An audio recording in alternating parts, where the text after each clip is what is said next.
Chapter 186, Making a Move. The corners of Han Li's mouth moved slightly.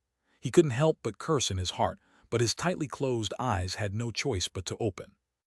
Although his magic power was still a tiny fraction from being fully restored, there was a person coming his way. He didn't dare arrogantly continue to meditate, especially under conditions where he didn't know how things stood with the person who was coming. Which senior martial brother is here? Quickly save this little sister.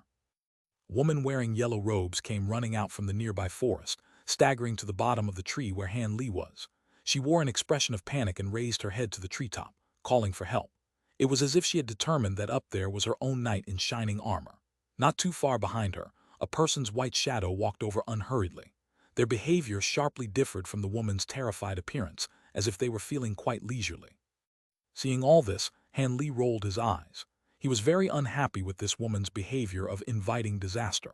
As for her ability to discover the location of his hiding place, he did not find it surprising. Before all of the Yellow Maple Valley disciples had departed, sect leader Zhang Lingdao made use of a type of pulling magic that allowed these disciples, within a certain range, to perceive each other's position. Of course, this magic had a time limit on it, being only effective for 10 days. The purpose of this magic was to allow disciples of their own sect to support each other, thus greatly increasing their likelihood of success. It is said that the disciples of other sects were also under the effects of a similar magic technique. Han Li, having no other choice, gave the woman a glance. He actually recognized her. She was a fellow female disciple that stood together with junior martial sister Chen. Apart from her figure, which could comparatively stir up many fires, her appearance was extremely plain.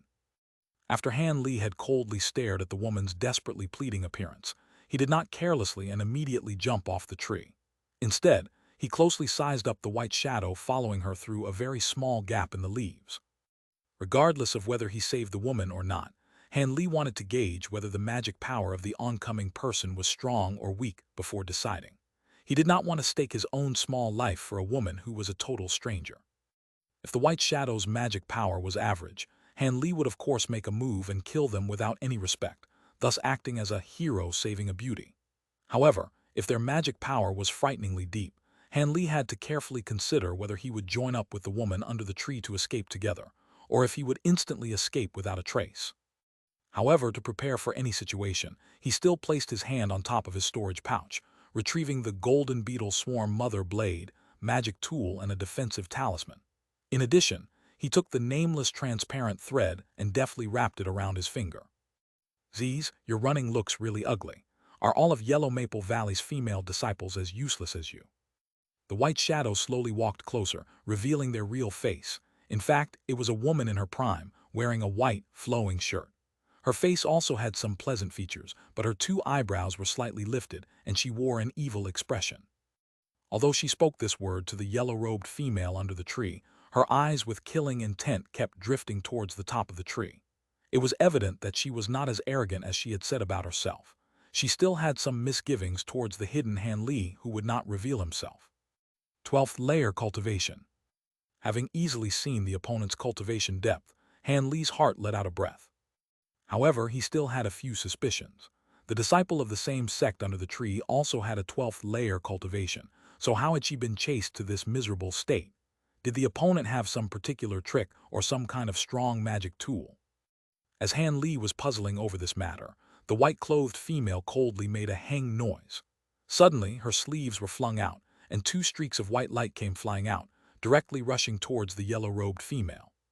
"Senior martial brother, save me. My magic tools are all destroyed and I can't protect myself." The yellow-robed female's face drained of color, and she quickly cried out. These words had just left her mouth when 2 streaks of golden light came down like lasers from the treetop, meeting the white light halfway there and fighting it. It was Han Li who had activated the golden beetle swarm mother blade in his hand, and the 2 golden streaks were merely 2 of the blades. The yellow-robed female looked delighted, finally calming down. The only reason Han Li made a move was because on one hand, the white-clothed female was not so scary and that he could deal with her. On the other hand, it was so that he could find a helper for the rest of his journey to prevent him from going alone against enemies. After all, a 12th layer cultivator from the same sect would have use in future battles. "Finally, you are willing to make a move. I thought that your esteemed self would continue to act mute and dumb." the white-clothed female said mockingly. Her face did not show any kind of surprise, but spreading her hand, a huge sphere of fiery light came charging directly towards the treetop. With a rumbling sound, the top half of the big tree emitted a bright red light, turning into ash in the blink of an eye. However, there was still no sign of anyone appearing, causing the white-clothed female to stare blankly. What a powerful, large fireball talisman, and this young lady was actually willing to part with it, Han Li said with an enigmatic smile. Han Li's figure suddenly appeared from behind the half-burnt tree. 11th layer cultivation. The white-clothed female first stared blankly, then revealed a disdainful expression. This occurred just as the yellow-robed female's expression had begun to relax, and she instantly started to panic, quietly complaining incessantly in her heart. She had originally thought that he was an expert senior martial brother from her sect, but didn't expect that it would actually be a novice junior martial brother whose magic power was not even as strong as hers. If you had just obediently hidden on the side and watched, perhaps this young lady would have been in a better mood and had mercy on you. But since you made a move, then both of you can stay lovers in death, the white-clothed female said sinisterly as her two eyebrows stood straight and became more violent. She allowed her originally somewhat graceful appearance to become malevolent. Han Li smiled lightly, and wordlessly controlling the vibrations of the golden blades, carelessly walking towards the woman. "Stand still, what are you trying to do?" The white-clothed female quick-wittedly shouted out, raising her hand and patting a protective talisman on her body to set up a barrier. At this time, Han Li was only 60 meters away from her. How unfortunate for him. In fact, the last time he used the transparent thread, easily killing the heavenly imperial fortress, Han Li had taken a great interest in this battle tactic. When he was on top of the tree, he saw that the white-clothed female had not set up any defensive-type magic. Hit by a bout of inspiration, he naturally wanted to recreate the same scene from last time. Unfortunately, the opponent was very alert, having determined that something was not right very early on and quickly closed up this loophole. What caused Han Li to raise his head and sigh loudly was that females were indeed much more cautious than males. Since pulling a trick wouldn't work, naturally only using force remained. The previously disappointed Han Li did not waste any more words. After casting his defensive magic, he gently shook the golden beetle mother blade in his hand and viciously leaped towards his opponent. The yellow-robed woman saw that Han Li's magic tool was not ordinary and moved with newfound initiative. Han Li immediately threw out a talisman, which became a long fire snake that shot out in that direction. The white-clothed female began to laugh coldly. Her lily-white hands lightly propped up a palm-sized small mirror that appeared in her hands. She lightly shined the mirror, and a beam of greenish light shot out, blocking the oncoming golden blades and fire snake. Stopped in midair, the blades and the snake were left to spin aimlessly and were incapable of dropping, as if they were restricted by a spell. Han Li's eyes were straight. What was this magic tool? How was it so unnatural? Seeing as this magic tool could freeze in place the magic tools and magic skills of others, was it even possible to battle? Don't worry, junior martial brother. Her magic tool can only freeze one area at a time, and every time it can only freeze for a quarter of an hour and a half before it loses its effectiveness. The yellow-robed female, seeing Han Li's shock, immediately consoled him. Only after hearing this was Han Li able to calm down. But the next sentence that the female disciple from the same sect said immediately caused Han Li's heart to once again jump. However, this evil woman is the descendant of one of masked moon sect's elders and has many strange magic tools that have been passed down to her. It would be best for junior martial brother to be even more careful. Han Li was speechless. No wonder that of the two 12th layer female disciples, this senior martial sister from the same sect would lose in such a sorry way. In fact, the opponent is a woman with many treasures. If I had known earlier, I wouldn't have jumped out and shown off as a hero. Han Li already felt great regret, realizing that most likely another fierce battle was about to begin. Chapter 187, Yellow-Freckled Feng Yue. The white-clothed woman, seeing that her magic tool was effective and had blocked Han Li's gold blade, revealed a content expression on her face. "I was wondering why you would jump out as if you had overestimated your abilities. It turns out that you have a top-quality magic tool," she laughed derisively. However, without hesitation, she flipped her hand again, revealing a pink-colored crystal ball. She held it out and pressed it against her forehead. "Not good, this crystal ball can corrode other people's magic tools. Junior martial brother, stop her quickly. All of my magic tools were destroyed in this manner." the yellow-robed female hastily warned as her face's color greatly changed. Han Li's heart thumped once, and he raised his hand without thinking, throwing out the silver hook that he had just wrapped in his hand. The hook became a streak of silver light and flew towards the female's crystal ball. The white-clothed female's mouth slightly slanted, and her 10 fingers pinched together a strange incantation gesture. She hit the crystal ball on her forehead with a streak of red light. As a result, the crystal ball that had sucked in the magic power began to emit large amounts of red light and began to spin on its own. Then, it spurted forth streams of pink liquid, which took the shape of a liquid cloud with the round ball as its center. Although it was only about 10 meters, it covered the space above the woman in a bright red sheet. Han Li hesitated for a moment, unwilling to allow the silver hook to shoot into the red liquid so easily. Instead, he maneuvered it into dipping downwards, heading directly for the white-clothed woman underneath. At the same time, he also took another high-quality magic tool, an azure rope. He quietly threw it out, as sneakily as if it were a spirit snake. The rope stuck closely to the ground and silently advanced forward. Decay.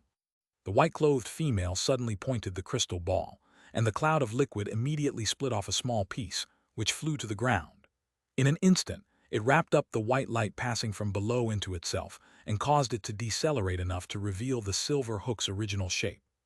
Seeing all of this, Han Li grew anxious in his heart. However, he bluntly decided to abandon the silver hook. Soon after, he hurried the azure rope to stealthily and securely tie up the white-clothed woman, temporarily tying both her and her barrier into a large sticky rice dumpling. Although the white-clothed woman had numerous magical treasures, she was caught up in a moment of flustered confusion and was unable to immediately struggle free. At this very moment, Han Li fished out the golden light brick, treasure talisman without hesitation. Although Han Li had no idea how long the azure rope could bind the opponent, he could only take a risk and attempt it. Hopefully, he could use the treasure talisman to kill the opponent before she was able to escape from being bound. Yellow-robed female, although she appeared to be plain, was actually somewhat quick-witted. Although she no longer had any magic tools or strong talismans left, she still continued to use small magic spells, such as a few large fireballs or ice hammers and the like, continuing to attack the liquid binding the silver hook without stopping, as well as that small mirror. She hoped that she could save a few of Han Li's magic tools in order to increase their chances of success. Unfortunately, these kinds of attacks were at most attempts at ineffective solutions and had little effect. "Humph, you want to bind me with trifling high-grade magic tools. In a moment I will make you recognize your own idiocy." Despite being bound by the azure rope, the white-clothed woman still spoke this with unrivaled arrogance. Han Li was disinclined to respond to his opponent, instead picking up his golden light brick, treasure talisman, steeling himself for the experience of having his magic power savagely sucked away again. But at that moment, from the thick forest behind the woman suddenly exploded a huge amount of spiritual chi from a terrifying source. Han Li stared blankly. Before he was able to react to what had happened, a yellow tip streaked by flashily, shooting out from the depths of the forest like lightning. In an instant, the streak shockingly penetrated through Han Li's azure rope, the woman's barrier, and the white-clothed woman herself. Before the white-clothed woman was even able to cry out, her body had already toppled over where she had stood. Han Li's initial reaction to this scene was one of shock, but he quickly thought of something and wanted to act. However, it was already too late. A blue shadow flashed a few times, as if it were a meteor chasing the moon, and appeared next to the corpse of the woman. In one swift motion, he ripped off the storage pouch on her waist and began laughing loudly, revealing an expression of ecstasy. Having already been a step too late, Han Li sighed, vexed. However, thinking of his own small life, he still strongly braced himself, coldly gazing at this person's every move. The arriving person was a middle-aged man whose face was full of scars. His 2 eyebrows were slender, and he had a nose hooked like an eagle's beak. His whole body contained an evil chi, causing people who saw him to immediately tremble and want to show respect from a distance. Han Li, upon seeing that his cultivation was actually at the peak of the 13th layer, felt a heaviness in his heart. "Feng Yue, you are the savage Feng Yue of the heavenly imperial fortress." Unexpectedly, before the blue-clothed person was able to open his mouth, the yellow-robed female yelled out in dismay. The expression on her face was as if she had just met one of the scariest demons. She was even much more afraid than when they had been chased by the white-clothed female. I didn't expect that this girl would recognize this uncle and obediently stand there. After uncle sees how the harvest is, I'll come to deal with you." The blue-clothed person merely glanced at the yellow-robed female before lowering his head and searching through the storage pouch right before their eyes. Han Li rubbed his nose and dully watched this person as his eyes flickered. Although he didn't know the great origins of this person, he was greatly displeased with the senior martial sister's habit of making a big fuss out of nothing. As far as Han Li was concerned, it didn't matter who the oncoming person was. His own position could not become disordered. The stronger the enemy, the more he had to remain calm. He glanced at the magic tools that were now free and stretched out his hand, causing the golden blade and silver hook to return to him. The golden blade was still all right and was as new as it was before, but the silver hook's appearance gave Han Li quite a fright. The previously shiny, silver magic tool was stained with spots of rust and was riddled with holes. It was now similar to a ruined edge and had lost much of its spiritual qi, drastically reducing its usefulness. It was at this time that Han Li realized what the yellow-robed female had meant when she had talked about magic tools being ruined. The pink liquid the crystal ball had spurted out was incredibly ruthless. If anyone's magic tool touched it, it would likely need to retreat 3 feet. The regretful Han Li was attracted once more to the dazzling yellow light in front of the blue-clothed person. This was a weirdly shaped small blade with a shaft. The shaft was at least a foot, but the blade was only about 3 or 4 inches. The whole blade was translucent and incisive, releasing a glaring yellow light. It was this type of strange object that had hit and slain the white-clothed woman in one hit. Han Li stared intently at this item. His expression slowly became gloomy, figurative black clouds gathered overhead on his face, and his mouth was tightly pressed together. However, the 2 words treasure talisman kept flashing through his head unstoppably. Judging from the small blade's power, which approximately matched that of its radiant appearance, and its frightening explosion of spiritual qi, all the evidence pointed to the item being similar to his golden light brick. It was a treasure talisman that possessed the power of a magic treasure. This realization filled Han Li's mouth with a taste of bitterness. He raised his head and gazed at the mixed yellow sky. Although he could not tell what period of time it was, he was confident it was already the morning of the second day. He was wondering if his own luck had been wasted all during the first day so that, on the morning of the second day, he would run into such terrible luck. First, he encountered a senior martial sister from the same sect, forcefully turning him into a shield and causing him to become the opponent of the female from the masked moon sect who had many treasures. In the end, her top-grade magic tool had been powerful beyond compare, and he almost had no way to deal with it. Now, some madman Feng Yue had also arrived. Not only was his magic power much higher than his own, he also had a treasure talisman on him. All of these made him more powerful than the jade-stealing woman by a significant amount. How could he possibly escape from this situation?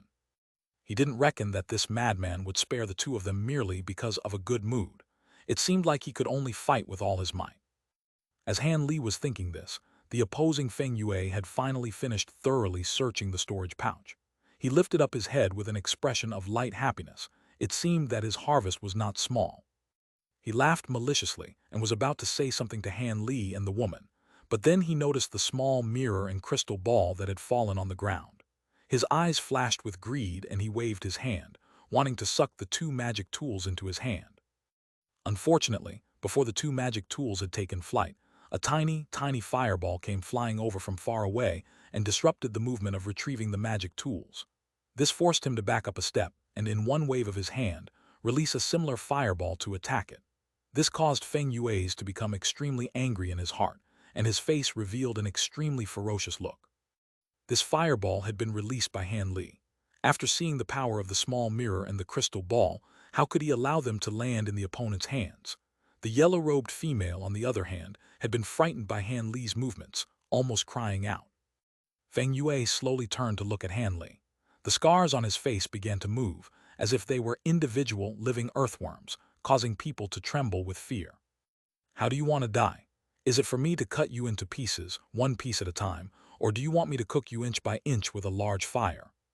When the yellow-robed female heard this, her body trembled, and her face became deathly pale beyond comparison. She could no longer withstand the fear in her heart, and she secretly looked around to her left and right, beginning to come up with other ideas. I want you to die, Han Li replied with a light smile. His smile was very natural and lighthearted. Chapter 188, A Bad Reputation. Feng Yue's ugly face was extremely unsightly. He had never imagined that the opponent would actually dare to mock him. The rage in his heart suddenly began to soar. Although he wasn't yet Foundation establishment, by relying on a few decent magic tools and cruel, savage methods, his fearful name was widespread among the lower-level disciples. One should know that in order to get revenge, he shut other cultivators into some dark room and tortured them constantly for 3 days and 3 nights. Their piteous cries rang out day and night without stopping before they were viciously slain.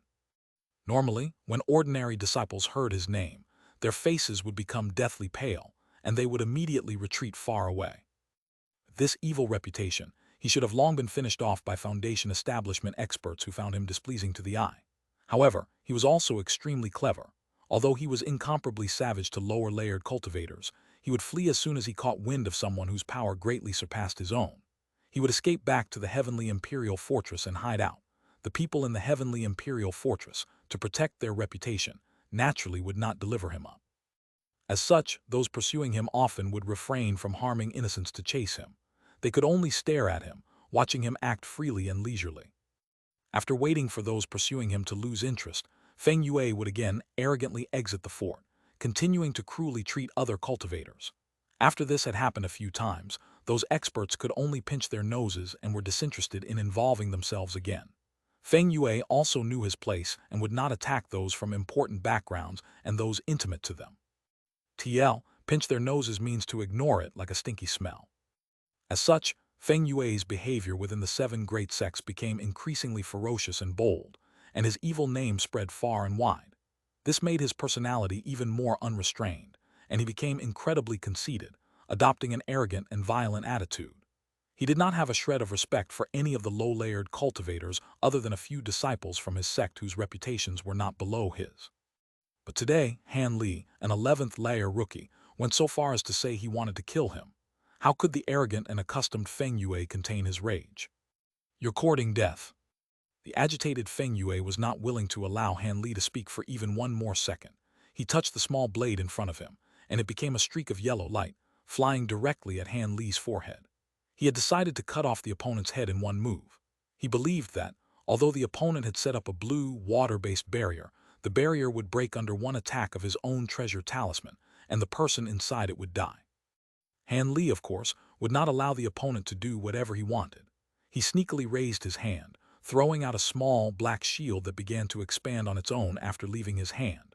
The yellow streak was firmly blocked outside at roughly a distance about 6 meters away. As soon as the small blade's yellow streak and the black light on the shield collided, several zhai sounds were emitted. Although the yellow streak immediately gained the upper hand and forced the black light to steadily retreat, the small shield, unwilling to be outdone, continued to emit black light, tenaciously resisting the yellow streak. At this point, the yellow streak would be unable to break through and enter in any short amount of time. Seeing this, Feng Yue's expression was one of shock, while Han Li sighed lightly.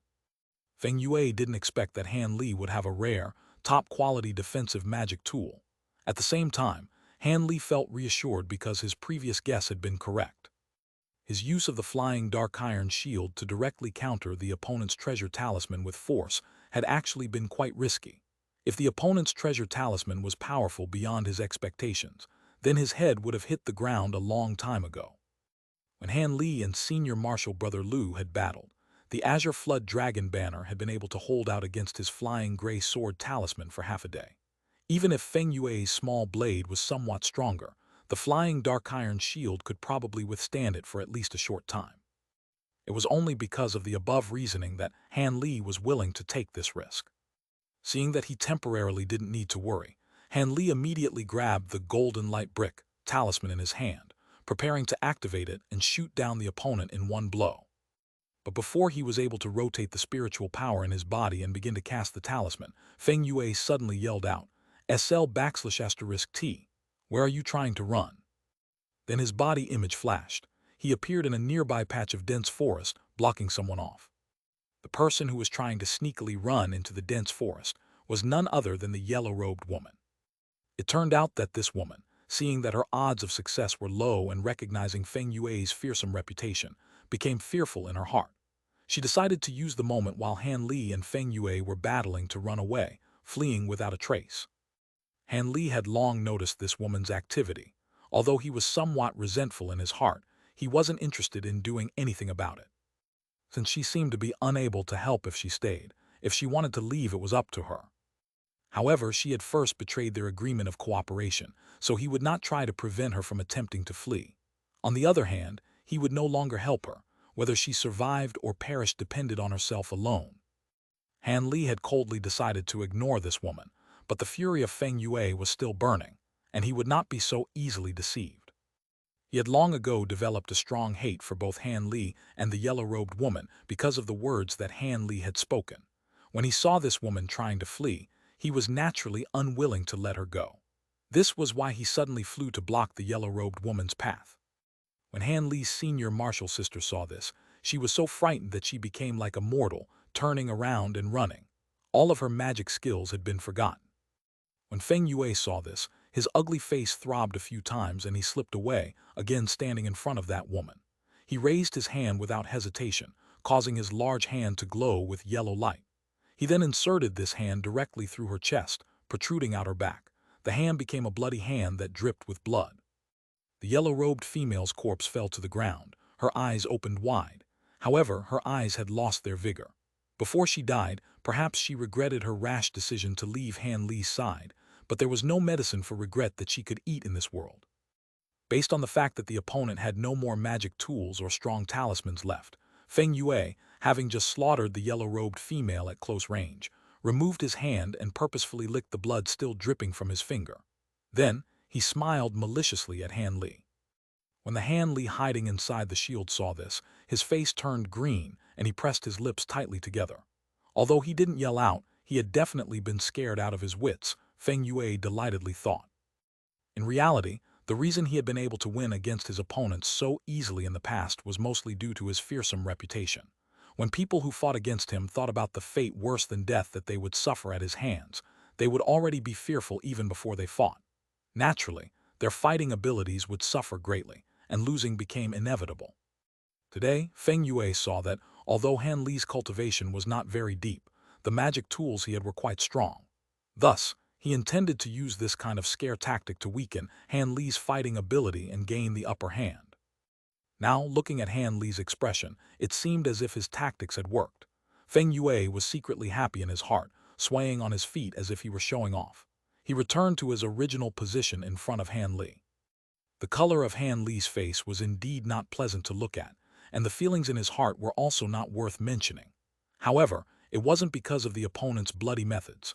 Rather, it was because he was preparing to move like lightning that he felt his head starting to hurt like crazy.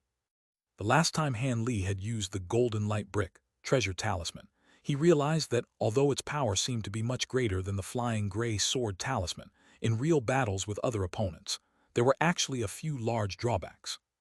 Its destructive power was truly frightening. If one was hit by it, lower-layered cultivators would be obliterated no matter how many magic tools or protective barriers they had on them. They wouldn't make a big difference. However, this treasure talisman's drawbacks were also incredibly apparent. It could only be used after sucking up a large amount of the user's magic power, and its lack of speed or mobility would leave people speechless. If it was possible to bind the opponent beforehand, this treasure talisman's surprising function would be greatly increased. It would be the best tool for killing people. But if someone were to use only the golden light brick to kill their enemies, it would be an unthinkable thing to do. Unless the opponent's magic power was depleted, using a few random supportive techniques would allow someone to easily dodge this treasure's attack. Thus, this golden light brick, treasure talisman was actually not like the flying sword treasure talisman or Feng Yue's small blade treasure talisman, in the sense that it was not meant for a dogfight. Instead, it was purely effective for generating huge amounts of destructive power, similar to the official magic treasures of core formation experts from the heavenly imperial fortress. Because Han Li no longer had any magic tools that could bind the enemy, his original plan was to use multiple golden blades to slow down the enemy, and then use the golden light brick to launch a surprise attack when the opponent was least expecting it. According to Han Li's reasoning, although success wasn't 100% guaranteed, there was still approximately a 50% chance. However, after seeing Feng Yue's movements, Han Li knew this plan was simply unrealistic. Based on the opponent's display of speed that was not slower than the shifting smoke steps, it would be easy for him to escape from the magic tool dogfight at any time. Han Li was extremely vexed, but he was also somewhat bewildered. Could it be that this Feng Yue was the same as him, having origins from Jianghu? Chapter 189, Extermination by Lightning. Although Han Li could not understand how Feng Yue's movements were so fast, suspicions began to arise in his heart. But now was not the time to get to investigate. He had no choice but to put away the golden light brick, treasure talisman. He waved the golden beetle swarm blades, mother blade in his hand, causing all of the children blades to fly out like a swarm of bees, turning into 8 streaks of golden light. They all aggressively shot towards Feng Yue, relying on the chaos the large numbers would create in order to obtain victory.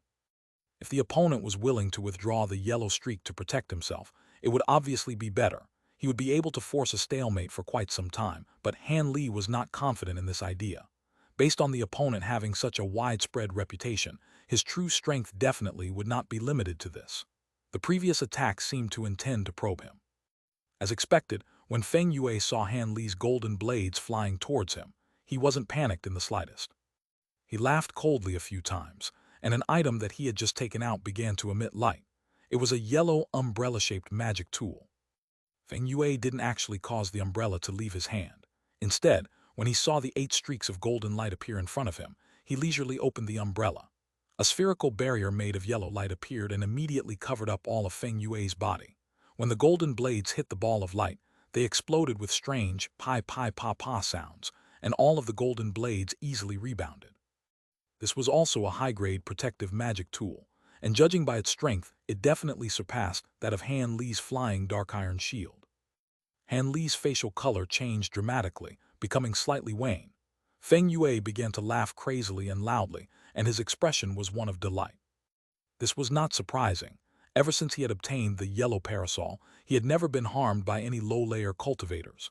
Seeing Han Li's frightened appearance, he naturally felt extremely carefree in his heart. Feng Yue valued this umbrella far more than the knife treasure talisman. Treasure talismans could only be used for a limited amount of time. When their energy was used up, they became useless pieces of paper. On the other hand, the yellow parasol could be used an unlimited number of times. Han Li sighed and cut off his spell, pointing with one finger. All of the golden blades were summoned back to him and returned to their original shape upon landing in his hand. Feng Yue didn't know what Han Li planned to do, but since he was still being protected and felt carefree, he focused all of his attention on controlling the yellow streak. Based on protective ability and scope, the flying dark iron shield possibly was much worse than the yellow parasol. However, what Feng Yue didn't know was that in terms of flexibility, this small shield definitely was much better than most normal defensive magic tools. In the end, it didn't matter how frantically Feng Yue made the yellow streak move or how wondrously it hovered. They were all completely blocked by the shield outside. It was at this time that he realized if he didn't utterly destroy this shield, he would have no way of getting to Han Li. His face revealed an expression of resent, and he was forced to return to his old tactic of using the yellow streak of the knife to slowly wear at the iron shield. Despite the fact that the black light being emitted from the shield had already been decreased by a significant amount, the remaining light was enough to resist for a short period of time. At this time, Han Li, seeing that there was no way for him to secure victory, clenched his teeth and made a heart-wrenching decision. He returned the golden blades to his storage pouch and switched it out for a small azure-black gourd. He raised the gourd high into the air, and 7 or 8 black spheres flew out from it. These spheres flew towards Feng Yue, light as a feather. Feng Yue was naturally aware of Han Li's movements, and thus he stared blankly for a moment. This was because the gourd magic tool was simply too common. Lower-layer cultivators all knew about these cheap magic tools, and almost all of them had tried using such items before. It didn't matter whether the tool that contained the spheres was a gourd or a bottle or a pot, although the spheres that came shooting out of it were very enticingly called primeval beads. Their strength as compared to top-quality magic tools was simply too small. But it was also because of this that Feng Yue began to suspect something in his heart. He didn't wait for the spheres to come near him. Instead, he reached out and placed an ice spear technique talisman into his hand. Then, he raised it, and the talisman immediately became a crystal-clear, brilliantly white ice spear, which he resolutely threw to meet the spheres. With a crisp pang, the ice spear knocked away 3 or 4 of these spheres before shattering. White fragments of ice dispersed in midair, as if they were flowers scattered by heavenly maidens. These fragments of ice became a small rain of hail, beautiful in an unexpected way. Seeing these circumstances unfold, Feng Yue finally began to relax, and he once again focused his attention onto Han Li himself. This was because at this time, an azure banner had suddenly appeared. On this banner was the image of an azure dragon bearing its fangs and brandishing its claws. It appeared incredibly realistic, as if it were about to jump out. Feng Yue's experience was very abundant, and with one glance he knew this definitely was a top-notch, high-grade magic tool. He could not afford to underestimate its strength. Meanwhile, Han Li was controlling this flag, allowing its surface to begin to accumulate azure-colored spiritual light. This light was very dazzling, and its strength was truly not small. Although Feng Yue was completely confident in his yellow parasol, his prudent and cunning personality caused him to unblinkingly stare at this azure flag, afraid that this magic tool would have some kind of odd power and could break through his defenses. As for those primeval beads, he had long realized that those were red herrings meant to disturb his line of sight, and so he ignored them. Based on the pitiful destructive force of the primeval beads, even if they were to hover around the yellow parasol for an entire day, it would be impossible for them to disturb his defenses even slightly. However, Feng Yue became increasingly distressed and bewildered after seeing Han Li take out one high-grade magic tool after another. He guessed that Han Li and that woman with many treasures were the same, and that he was the disciple of some expert. His desire to kill Han Li became even more urgent. He feared that if the opponent was able to survive, it would cause him no end of trouble. Even more so, the opponent had witnessed the entire process of him killing people and stealing their belongings. If the elder of the woman with many treasures came looking for him, he would have a lot of trouble on his hands. Right as Feng Yue was attracted by the Azure Flood Dragon banner, and his killing intent was rising, those primeval beads flew in front of him and ran into the barrier created by the yellow parasol. After making some silvery noises from attacking the barrier, the foremost few beads were easily repelled out. When Feng Yue heard that sound, he instinctively lowered his head to take a look. Relying on those primeval beads to attack me is too arrogant. These aren't even worth mentioning, even. Yea, why is this one so small? It's even colored blue. Feng Yue had just sneered when he discovered a primeval bead that had revealed a blue bead hiding inside of it after it had been reflected. It was only as large as a pill, much more modest in size than regular primeval beads. Feng Yue startled a little. Before he was able to come up with an idea, the blue bead had already hit the ball-shaped barrier. White light, a magnificent blinding white light. This was the last color that Feng Yue ever saw in this world. His body slowly turned, and then he never knew anything again.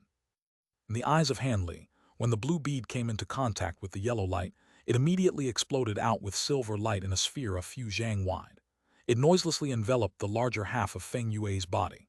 After this, the white light disappeared without a trace, revealing Feng Yue's stupefied expression, as if he were ready to fight another day. Han Li's heart sank, but before he could move, a light gust of wind blew. Feng Yue's body suddenly collapsed like grains of sand and turned into ash that blew away with the wind. All that remained were the halves of two small legs and the pair of shoes on his feet. They stood all alone on the ground, creating an unspeakably strange scene. When Han Li saw this, he was not afraid. In fact, he immediately sat on the ground and breathed in deeply, allowing his heart, which had been stuck in his throat, to calm down. It was only after using his greatest last resort, the heavenly lightning seed, paired with a whole string of movements meant to cover it up, that he was able to completely wipe out Feng Yue from the face of the earth. But Han Li's expression was not actually one of joy. Rather, it displayed both self-deprecation and bitter laughter. This was not too surprising, given that the trial by blood and fire had only entered the second day. He had already used all of his magic treasures, as well as his ultimate trump card he was saving as a last resort. How could he possibly be happy? When he thought about the remaining 3 days, as well as the unknown number of violent people he would meet like Feng Yue, his heart sank again even as he had just begun to relax. However, if he hadn't used the Heaven's Lightning Child, it would have definitely been difficult for him to escape. The flying dark iron shield had reached its breaking point. In addition, considering the opponent's high-grade magic tools as well as the woman with many treasures, he definitely had not suffered a loss. In fact, it would be more accurate to say that he had struck it rich. Han Li began to think better of his situation, and his countenance was revived. He hurriedly looked to the opposite side. But as soon as his eyes fell upon the sight, Han Li's mouth fell wide open, rendering him speechless for a significant amount of time. Chapter 190, Black Boots. Because Feng Yue had originally been standing, apart from that pair of boots, there was nothing else on the floor. The storage pouches Han Li had in mind disappeared without a trace. Han Li stood straight like a carp jumping on water, and then, as if his buttocks were on fire, he hurriedly charged over. After searching for a great long while in the area where Feng Yue disappeared, he couldn't find the slightest trace of the storage pouch. Could it be that the power of the heavenly lightning seed was so powerful? Did it actually turn the storage pouch into ashes along with the person?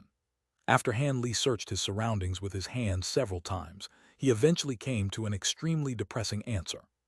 Unresigned, Han Li expanded the search area by several times, but the result was the same. However, he was actually able to acquire the rich girl's small mirror and crystal ball. Furthermore, because the owner had already died, he was able to recover the small blade treasure talisman. When Han Li saw these three items, he thought that the loss of his heaven's lightning child, the high-quality magic tools, the silver hook, and the azure rope, as well as the storage pouches that were destroyed by the heavenly lightning seed, he looked up to the sky speechlessly. However, regardless of what was said after this great battle, he was nonetheless the winner against the much stronger Feng Yue, who had turned to dust. Not knowing whether to consider it a profit or a loss, Han Li was only able to mock himself. When he thought of Feng Yue, Han Li unconsciously looked at what was left of him, a pair of halved legs. He could not help but lightly shake his head. He then lifted his hand, releasing two fist-sized fireballs straight toward them. Since this person was already dead, he naturally must thoroughly dispose of the legs to prevent others from discovering this. Who knew what others' troubles could arise? Ping ping, the flames immediately covered them. In the blink of an eye, aside from those jet-black boots, everything else had turned to ash. Satisfied, Han Li nodded his head and turned around, thinking to depart. Boots, how strange. How could normal boots come out unscathed from my fireballs? Just as Han Li took a small step to leave, he immediately saw his mistake and hurried to turn around. He looked toward those seemingly ordinary boots with an odd expression. With a careful look, Han Li was unable to discover anything irregular. Not only were these boots not destroyed by the fireballs, but they also didn't have a single trace of being burned. Furthermore, they faintly released slight spiritual ripples. Magic tool? Han Li asked with great bewilderment. He hesitated for a moment and walked several steps over, lowering his head and picking up the pair of black boots. Light and soft, but they are still very tough. They shouldn't be cloth or silk boots. They seem to have been made from the hide of an animal, Han Li concluded after stroking the boots for a while. Because he was close to them, Han Li was able to feel the boots' faint spiritual qi. They were certainly magic tools. In addition, they were likely to have been constructed from demonic beast leather. Seeing these leather boots, Han Li faintly thought of something. He somewhat impatiently took off his cloth shoes and exchanged them for these leather boot magic tools. They were very comfortable and soft, as if there was nothing there. This was what Han Li first thought when he wore those boots. He carefully observed the boots after wearing them for a while. So far, nothing extraordinary had occurred. Wrinkling his brow, Han Li took a small step. Hache! Han Li's body suddenly blurred and appeared over 3 meters away, light as a feather. Imperial flight technique. No, it's much quicker than the Imperial flight technique, Han Li thought, pleasantly surprised. At this moment, Han Li finally knew the secret behind Feng Yue's incomparably fast and nimble movements. It was probably because of these boots that he was able to move so strangely and as quick as lightning. Wearing these boots, Han Li started slowly walking on the ground, gradually familiarizing himself with the boots' performance. He gradually grew faster and faster, finally making use of shifting smoke steps to speed up. Before, Han Li's fastest movements had been able to make his body blur, even causing afterimages to remain. After he put on these boots, Han Li became even faster, causing several identical phantoms to appear simultaneously, all using the same movements and all with the same smile. However, when all of the phantoms simultaneously and gradually converged, Han Li stood there at the center. Motionless, Han Li stood blankly at his original location, as if he were pondering about something. But he then howled with laughter and continued to laugh until tears were flowing out. After he laughed for a long while, Han Li bent his waist and flashed with an azure light. His entirety turned into an azure wind and actually disappeared into air without a trace. At this moment, the entire place was extremely quiet. Apart from the occasional rustling of the wind, there were no other sounds. A burst of rumbling sound suddenly sounded out. The nearby trees suddenly started to break apart in a strange manner from the center. The cuts were clean and smooth, making the trees resemble the flat of a mirror. However, it was clear that there wasn't a single person in sight. The speed at the trees breaking grew quicker and quicker. A short moment later, all that remained of the trees within 100 meters were tree stumps.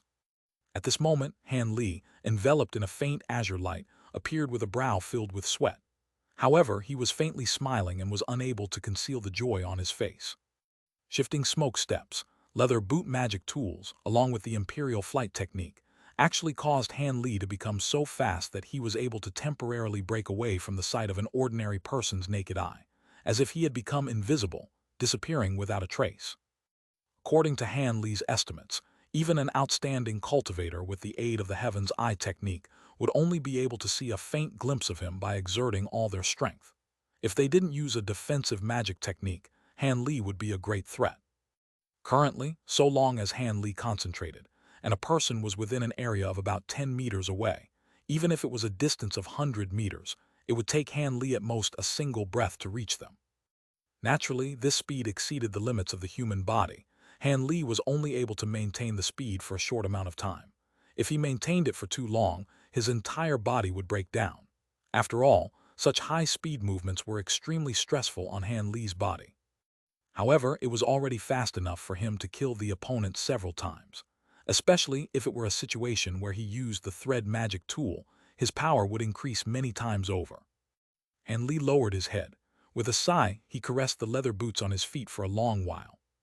He felt that this item was extremely suited for him. Even if someone wanted to use some treasure talisman to exchange for them, he wouldn't even consider it. With his confidence increased several times over, Han Li excitedly looked around in every direction. When he saw the corpse of the yellow-clothed woman, he lightly sighed and used a fireball to blast open a hole. He buried the woman's body extremely crudely. That was to the limit of what Han Li could do. After he finished this, Han Li's figure flashed and disappeared into the forest. He currently wanted to hurry towards the central area. However, Han Li did not know that after the massacre of the first day that the disciples spent in the forbidden area, only 70 disciples from the various sects remained. Less than half of those who had entered the forbidden area remained. The majority of these were the elite disciples of each sect, and they had all promptly arrived near the central area, preparing and waiting idly for the second day's great purge.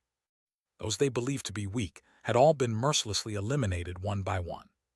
Of course, the rich girl and the heavenly imperial fortress disciple Feng Yue, who had been killed by Han Li, were among those who had participated in the slaughter.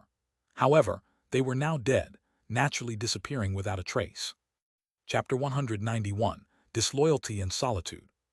The west side of the central area, precious medicine herbs grew in the ravines. 3 cultivators were battling fiercely with a 3-eyed flame wolf.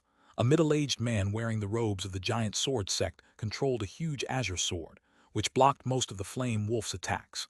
At the same time, a yellow-robed old man and a young man wearing a gray Taoist robe provided supporting attacks from the sides.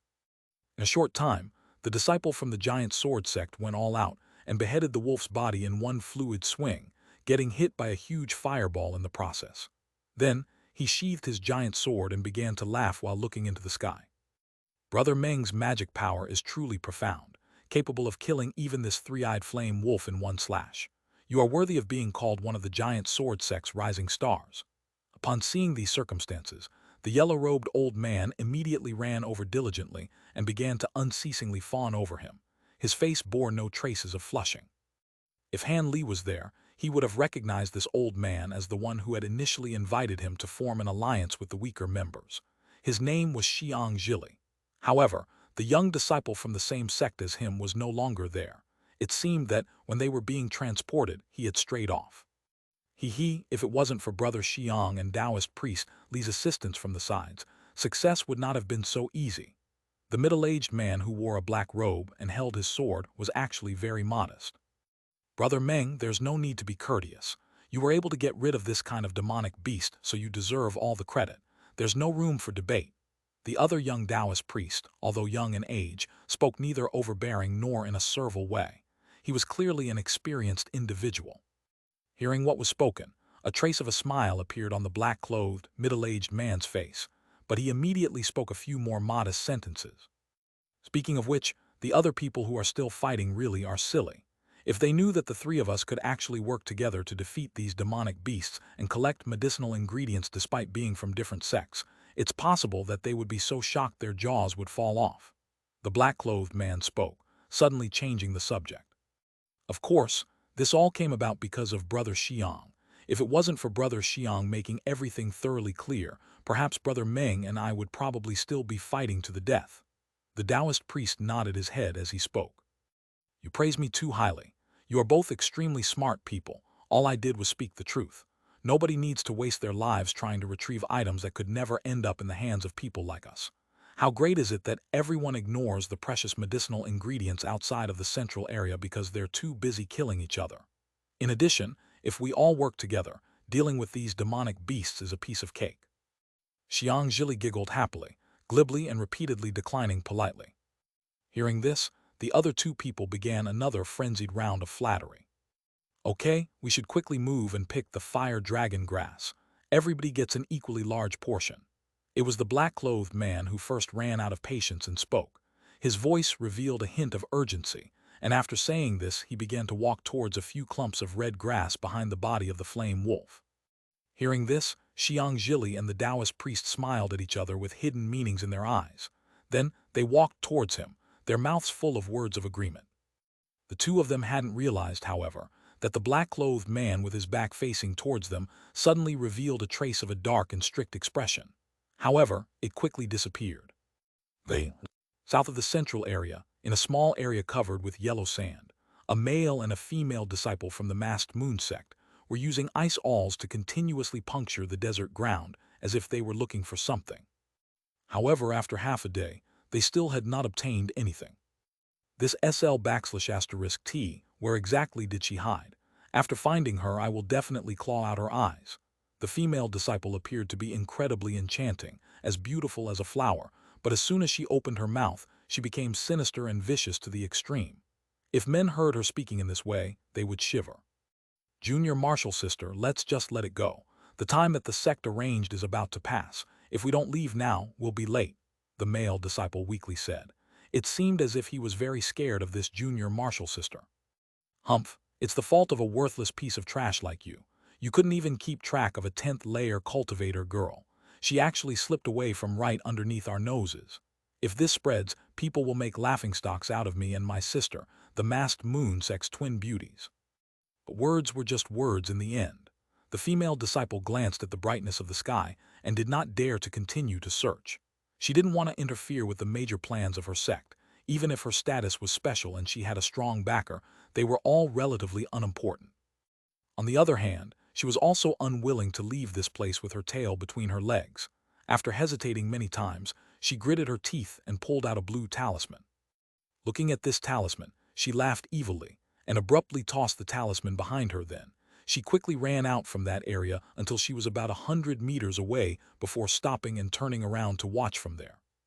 Seeing this, the male disciple complained incessantly under his breath, but he quickly followed after her, not daring to slight her. At this time, the talisman became a huge black cloud, roughly the size of 40 meters. The sky above the area was completely covered up by the cloud, and the nearby temperature abruptly dropped, becoming incomparably cold. In no time, countless massive ice alls began to fall from the black cloud at an increasing speed, and in a very short amount of time, the entire area was densely packed with ice alls stuck into the ground. It was as densely packed as the needles on a cactus. In the time it took to boil a pot of tea, the black cloud slowly dissipated. At this time, the entire desert sparkled like crystal. The female disciple opened her eyes wide, sweeping across the entire desert, which was virtually impossible to stand on. However, she didn't see even a trace of anything peculiar. Her face viciously fell, and she unhappily shouted at the male disciple. She resentfully took the lead and left the area. Her so-called cultivation partner naturally followed closely behind her. The masked moon sect woman who had just left didn't notice that, in a corner of the ice-all-covered desert, a trace amount of red liquid had seeped out. Unfortunately, its color was too light, and so it escaped the notice of that female disciple. After half of a quarter of an hour, when the dark red had begun to spread, a spherical small bubble suddenly emerged from the yellow sand, becoming increasingly large and increasingly noticeable. In the end, the sand bubble exploded in a raging torrent, and a green-robed female tumbled out of it, a long, slender all stuck into her shoulder. Fresh blood flowed from the wound, covering half of her body already. Her hand was tightly gripping a yellow handkerchief. Radiance flickered on its surface as if it were not a common item. The woman slowly crawled to her feet. When she looked at the wound on her shoulder, her sleek eyebrows tightly knitted. She raised her other hand and lightly grabbed the latter half of the eyesol. Then, gritting her teeth, she pulled out the eyesol. The woman delicately groaned in pain, and tears leaked out of her graceful eyes. Fresh blood poured out from the site of the wound. However, she couldn't afford to wipe away the tears on her face. She didn't dare delay. After a brief flurry of movement, she retrieved a flowery porcelain bottle from her storage pouch. She dumped out some yellow medicinal powder onto her wound, and the blood immediately stopped gushing from her wound. After finishing, the green-robed woman sat down on the desert sand and hugged her knees, unmoving. After a brief moment of time, she suddenly buried her head in her hands and began to cry. However, because she was scared of drawing the attention of other people, this woman kept her crying volume to a minimum. After the time it took to eat a meal had passed, this female disciple from Spirit Beast Mountain finally stopped weeping. She raised her head. Gazing at the uninhabited desert, she couldn't help but shiver. She bit her lip and then struggled to stand up. After vacillating for a long time, she finally determined her direction and staggered towards the central area. The woman's pretty and pleasant face still had some tear stains on it, but at the same time, she wore a stubborn and resolute expression that didn't seem to match her appearance. This woman was the one who had sold Han Li the golden sincerity brush. However, now that she had been wounded and was walking silently on the sandy ground alone, she was even more beautifully pitiful, causing people to want to take care of her. After a brief moment of time, she continued to onward with her wounded body as she disappeared into the yellow sands. Chapter 192, Flying Snakes. After walking on the route for a little less than half a day, Han Li finally reached the outer reaches of the central area. Han Li felt that something was unusual. The entire way here, absolutely nothing had occurred, and he hadn't run into anybody else attacking him from afar. Of course, he couldn't know that the people who had come in the same direction earlier had all been killed off by those so-called elites. The people behind him, on the other hand, were disposed of, having run into Feng Yue and the woman with many treasures. Like that, although there were some fish that escaped the net, they all knew that to steal treasures from others was impossible at this point. Thus, they covered up their tracks and found a place to hide, sticking their head into the ground like an ostrich. This was the open secret of how the weaker cultivators would preserve their own lives in the trial by blood and fire. If Han Li wanted to obtain the three main ingredients to refine his foundation establishment pill, he obviously could not follow in their footsteps. That was why he currently stood in front of a stone wall about 10 meters high, intently looking at it with a strange expression. On the side of the stone wall, not too far away, stood an interesting and appealing large bronze door. The door had many markings on it that Han Li could not understand. They were written in an ancient language that almost looked like a decorative design. Since this copper door was wide open today, people must have already gone through it.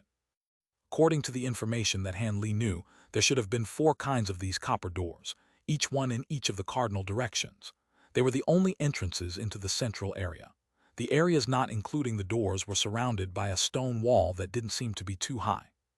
If one didn't want to enter through the bronze doors, instead wanting to seize every possible opportunity and jump over the stone wall to get into the central area, these people would definitely be incredibly unlucky. They would be sliced into shreds by the wall's wind restriction spell. Of course, Han Li knew this and naturally wouldn't idiotically choose to climb over the wall.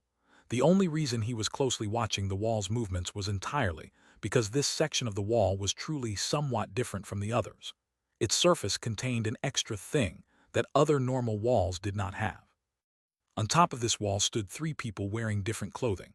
They had been impaled by a thick eyesol, their limbs nailed together to form the Chinese character large, which hung on top of the wall in a row. Seeing that there was no odor at all, they must have already been dead for a long time. The fresh blood that poured out of the 4 wounds coagulated into a purplish-black solid. This solid was all over the place, both on top of the wall and nearby. According to Han Li's speculations, at the time that these people had been nailed on top of the wall, the majority of them had not yet died. However, they had later tragically died on the wall due to blood loss. There were no clues or trails left next to the three corpses, but if one thought about it carefully, anyone could realize that these people were killed to make an example of. The goal was to scare away people arriving later from entering through this door. Han Li very carefully inspected the painful expressions of the three corpses, then licked his somewhat dry lips and walked expressionlessly towards the copper door.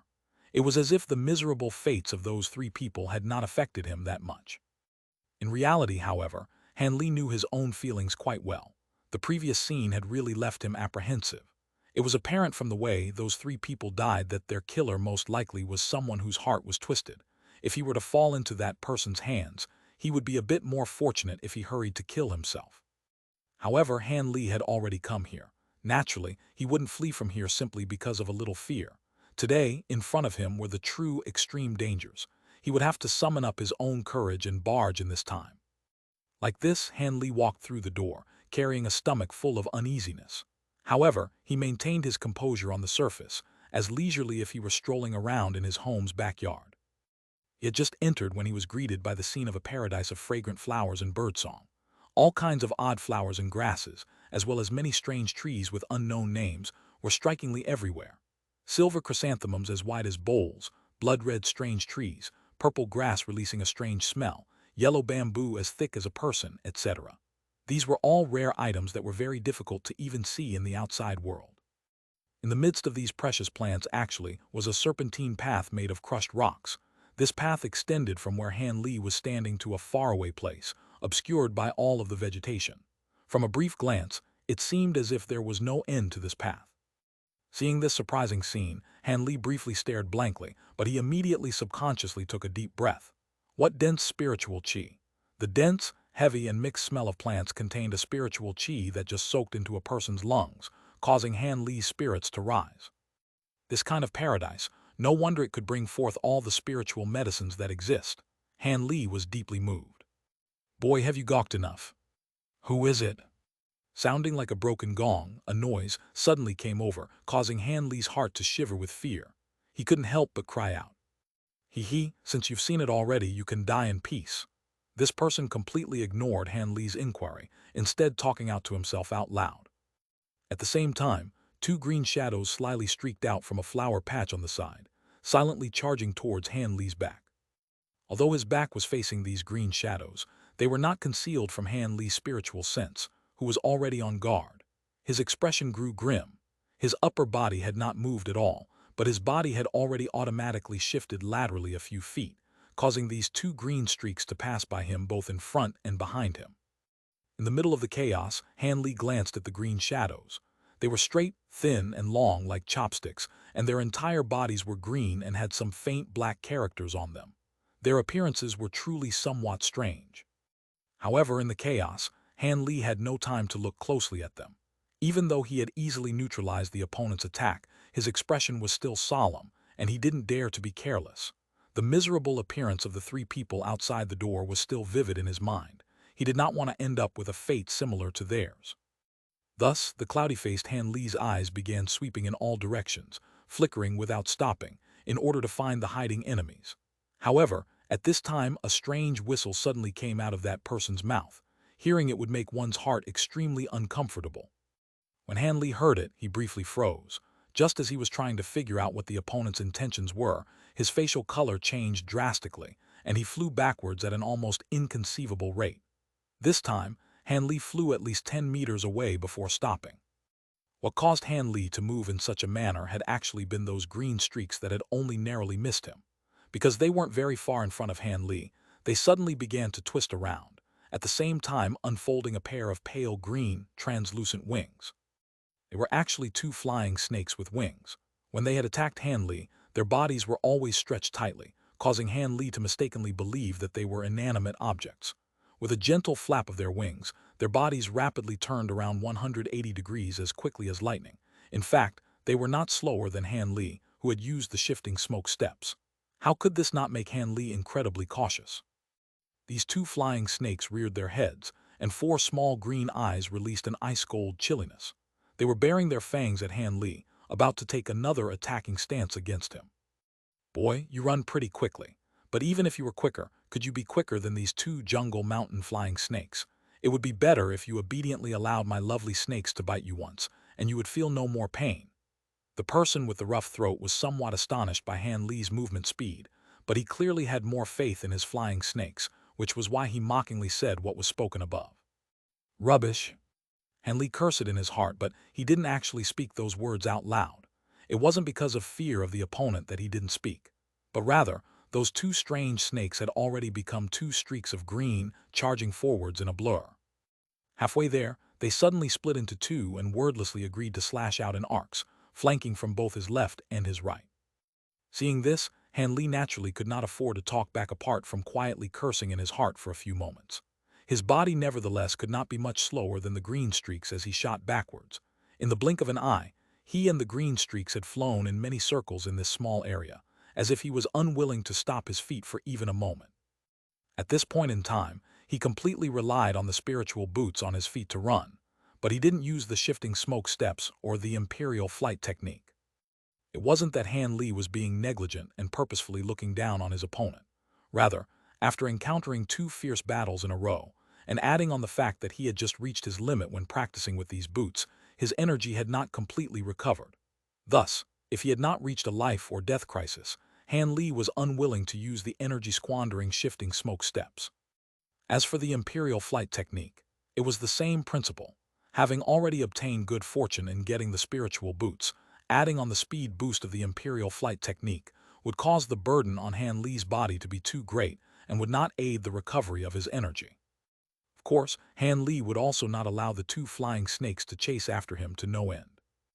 Although Han Li did not dare to carelessly wear a barrier and cause himself slow him down, to test whether the barrier or the strange snakes were stronger, he still had many methods to get rid of the 2 small snakes. It was only that most of his attention had been focused on the hidden person controlling the snakes, who in the end had never come out, thus allowing the 2 flying snakes to attack him. Seeing that this person had seemingly decided to completely rely on these 2 flying snakes to kill him, Han Li naturally would not continue to be polite. Han Li's decision had been made. He flipped his hand, and a flame serpent talisman appeared in it. 2 of his fingers pinched this talisman together, and he was about to excitedly throw it out and start a wild game barbecue. Cloud step boots. Stay your hand, I have something to say. The person with the rough throat recognized the spiritual boots on Han Li's feet, and he immediately yelled out to ask for a pause in the battle, sounding full of incredulity. He stopped the 2 green streaks with an unknown method of yelling.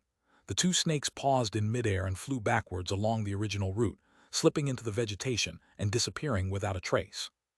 Upon hearing this, Han Li knitted his eyebrows. After slightly hesitating, he decided not to throw out the talisman in his hand, but he kept his hand cautiously resting on top of his storage pouch. Chapter 193. Division between enemy and friends. Old Feng's treasured boots, how did you acquire them? What is your relationship? As far as I know, that guy truly treasures his cloud step boots. He absolutely wouldn't lend them to others. Following these few words, a gaudily dressed person came out from an unknown place and dropped down from a huge flowered tree more than 60 meters away from Han Li. He had a medium stature, eyes of different size, and a black pocked face. He appeared to be about 40 years old and had 7 to 8 different pockets of various sizes. However, his unbearably ugly face was shocking. His 2 eyes were rigidly staring at Han Li's spiritual boots. It seemed he did not dare believe that Han Li was wearing the cloud step boots. Who is your esteemed self? Why have you attacked me? Han Li did not reply to his question and instead bluntly asked this question. He truly didn't wish to be led by the nose and be suppressed by the other's presence.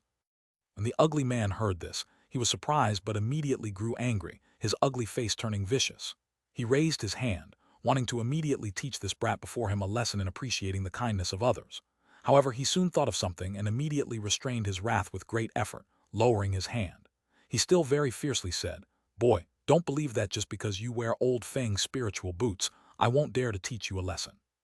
When that old fellow Feng Yue gave you those spiritual boots, did he not mention the name of Spirit Beast Mountain Zhangwu? Regardless, I am quite baffled. You are obviously someone from Yellow Maple Valley. How could he give those boots to you? Could it be that you are Old Feng's illegitimate child? No, you don't look quite like him. As the ugly man said this, he was sizing up Han Li with a peculiar gaze. This time it was Han Li's turn to be angry. He snorted with an unsightly expression and coldly said, "Will your esteemed self refrain from wantonly making casual contact with others? That guy Feng Yue has already long been dead." These boots were peeled off his corpse. Dead, that madman Feng Yue. The ugly man's originally overbearing closeness, after hearing Han Li's words, jumped 3 feet into the air and became unceasing bewilderment. Soon after, he couldn't help but fall back several steps, once again measuring up Han Li. "You killed him." The fiendish man let out a deep breath as his eyes spun, asking with a harsh voice. He ceased becoming cruel and vicious. "That's right, do you want to avenge him?" Han Li moved his hands behind his back. Motionless, he silently looked at his opponent. From within the storage pouch, he secretly took out the thread and quietly wound it around his ring finger. The reason why Han Li was so calm facing this person and admitted that he had killed Feng Yue was actually mostly to give him established power. He hoped this person would back out without a fight and no longer bother him. He did not wish to immediately engage in a battle where neither would win and waste his much important time for medicine gathering. Although he heard from this person's tone that it was as if he had friendly relations with Feng Yue, Han Li believed that the possibility of him truly taking revenge on behalf of Feng Yue wasn't too large. After all, they were cultivators. The majority of them were those with few and fickle desires. Even more, this person was a villainous man. Naturally, if the opponent insisted on taking revenge on behalf of Feng Yue, Han Li could only strike first to take the advantage. He would consume much of his physical strength to fully use his movement techniques and catch the opponent off guard, using the thread wound around his finger to quietly wrap around his neck and stealthily finish him off. However, Han Li fully understood that the odds of success for this sort of surprise attack was not too high. The odds of success were only 30 to 40%. Because the distance between him and this ugly man was too far, although Han Li could rush through the 60-meter gap with his movement technique, there was no guarantee of a one-strike kill. In addition, if the opponent felt like using a defensive magic technique, his thread would become useless. Revenge? What kind of joke is that? Do I look like someone that bored? As expected, it was as Han Li had thought. After the ugly man heard Han Li's words, he chuckled and said those words with disdain. Previously, I truly had a friendship with that man. However, it wasn't some deep friendship. Since this person is already dead, there is naturally no longer a friendship, the ugly man shamelessly said. Although his words clearly revealed his position, he wasn't embarrassed in the slightest. Han Li remained silent. Although he did not relax his guard, he slightly relaxed his heart. It seemed he would need to fight a heavy battle immediately after entering the central area. But young brother, you are truly formidable and fierce. You were actually able to deal with that guy Feng Yue, especially with his top-grade magic tools, Z's. Some of those magic tools are truly hard to come by. The ugly man stroked his nose and became far more affectionate toward Han Li, changing the way he addressed him. However, after he asked this, it seemed as if he indistinctly fell back several steps, greatly increasing the distance between them. Having seen this scene, Han Li couldn't help but bitterly smile to himself. According to Han Li's estimations, if they were to immediately have a falling out and fight, the odds of success just declined, making success unlikely. If this expert was as cunning and experienced as Han Li expected, he wouldn't be easy to deal with. Furthermore, he guessed that the opponent most likely believed that he obtained all of Feng Yue's magic treasures. As a result, he faintly showed off the appearance of being afraid of retaliation.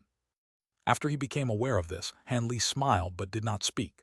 Since he didn't say whether he obtained the magic tools, he didn't need to say it, causing this evil man further annoyance and a greater fear of retaliation. That masterpiece on the wall in front of the gate, is that your esteemed self's doing? Han Li faintly asked, thinking of the scene in front of the gate. Nonsense. That was the work of that demon from the saber transformation dock, Han Tiania. I definitely wouldn't have done such a pointless thing. It was a great pity of such blood and flesh that was wasted. It would have been better if I fed it to my little ones. I heard the flesh of cultivators are a great supplement for them. As Han Li listened, he couldn't help but faintly smile. However, when the ugly man said those words, he took out a large pouch from behind his back and threw out a bloody chunk of flesh, causing Han Li's smile to become forced. There were even faint signs of his expression breaking. The evil man peeked at Han Li's current expression and couldn't help but secretly reveal his intentions. In the end, this Yellow Maple Valley disciple was far too young and far too soft. With just a few of his words, he caused his mind to become restless. If a true battle broke out, this definitely would have been a significant mistake. However, for this person to be able to kill that Feng Yue, he could truly be cause for surprise. But how could he see or think that such an extremely common appearance could truly be such a ferocious character? It could be said that with this guy's young age and meager magic power, even if he had several good magic tools, he wouldn't be able to beat Feng Yue's yellow parasol and his great quantity of top-quality magic tools equivalent to the Cloud Step boots. Still, that guy Feng Yue nonetheless fell underneath this boy's hand. This matter was truly a bit strange, but he did wear the Cloud Step boots. This was undeniable. Could it be he really didn't kill him, but was able to acquire them from some other fortunate occurrence? Zhang Wu pondered about this, but he was still confused. He was unable to accurately judge Han Li's true strength. This caused him to take the initiative to test this with his own hands. If he tried to kill him but couldn't, naturally such a clever man as himself wouldn't take such a dangerous action. After the ugly man remained puzzled and gave much deliberation, he took out his cloth pouch and blinked his uneven eyes several times. With a face full of smiles, he said to Han Li, "Oh wait, I still haven't asked what his young brother's surname. Do you think you could tell me?" Yellow Maple Valley's Han Li. This wasn't something worth concealing. Han Li calmly replied with an improved complexion. So it turned out to be Brother Han. I previously hadn't heard of young brother's great name. Surely, your distinguished self is one of Yellow Maple Valley's new and rising stars. How much does Brother Han understand about the central area? Zhang Wu appeared very cordial as if he were speaking to a friend he hadn't seen for many years. I don't know much, but Brother Zhang is many years my senior. He surely must know much more than Han Li. Han Li did not know what the other party was planning, but he grew greatly vigilant. Brother Han, if you were to trust this one named Zhang, wouldn't it be better for us to exchange our information on the central area? How about it? This is something that would benefit the both of us. After Zhang Wu hesitated for a moment, he eventually spoke his true intentions with a soft voice. After Han Li heard this, he was startled and inwardly contemplated this. Although it was strictly stated in the rules that exchanging his sect's information without the approval of sect elders was not allowed in reality, it was an act that disciples did much of. Thus, after a short moment, he wore a smile and said, "Sure. After we exchange resources, we will each greatly benefit." Haha, that's great. I knew it. Brother Han isn't some overly careful person. Come, we'll put our information into Jade slips and then exchange them with each other. Zhang Wu's face, full of pockmarks of all sizes, was glowing with excitement as he continuously rubbed his hands. It seemed he was greatly expectant of Han Li's information. When Han Li saw this, he greatly sneered several times. However, his external appearance was naturally in complete agreement. To create a copy of information was a very effortless task. After the time it took to make a cup of tea, they finished making their copies and threw the Jade slips to each other. When they each had the Jade slips in hand, they both roughly examined the contents. After they confirmed it seemed to be information of the central area, they both looked at each other with a smile containing an ulterior motive. Within this small amount of time, it was naturally impossible to forge false information. However, when the copies were made, some crucial information would be overlooked. This was naturally mutually understood. After this event, Zhang Wu and Han Li seemed to all of a sudden become much closer. Zhang Wu actually told Han Li a few remarkable stories from the world of cultivators. Seeing these two laugh and talk so closely, it was truly hard to believe that not long ago they had been nearly irreconcilable adversaries. It seemed these two were experts in knowing when to retreat. Although Han Li wore a beautiful smile and appeared as if he was interested in this chat, he was truly cursing endlessly in his heart. If you want to chat, then chat. Why would you continue to maintain such a long distance? So long as he advanced a step, the other party would take 2 steps back with a hearty smile. Although Han Li had no intention to kill him, the other party's degree of cautiousness caused Han Li to be dumbfounded. Chapter 194, The Secret Information of the Central Area. Chapter 194, The Secret Information of the Central Area. However, Han Li was not impatient. The central area of the Forbidden Area was truly different from the outer regions. In areas outside of the central area, spiritual grasses and wondrous fruits for the most part grew without patterns and at random. One could find traces of them at any location, and it was often first come, first serve. Those who managed to pick them would also immediately retreat far away. Thus, in these areas, conflicts over medicinal ingredients very rarely occurred. More often, people would die either because they were being cleaned up by other people, or because others were killing them to steal their treasures. However, in the central area, things were not the same. According to the lucky disciples who had been able to return, this central area was very large, taking up almost a third of the forbidden area, and was entirely encircled and surrounded by the stone wall. If one started counting from the 4 large copper doors, the entire area could be split into 3 outer layers. It was similar to common fruit, containing the skin, the meat, and the pit. Each layer was very distinct. How very peculiar. The elegant, picturesque place that Han Li was currently in was the outermost layer of the central area. According to the information, the distance to the next layer was actually not too large.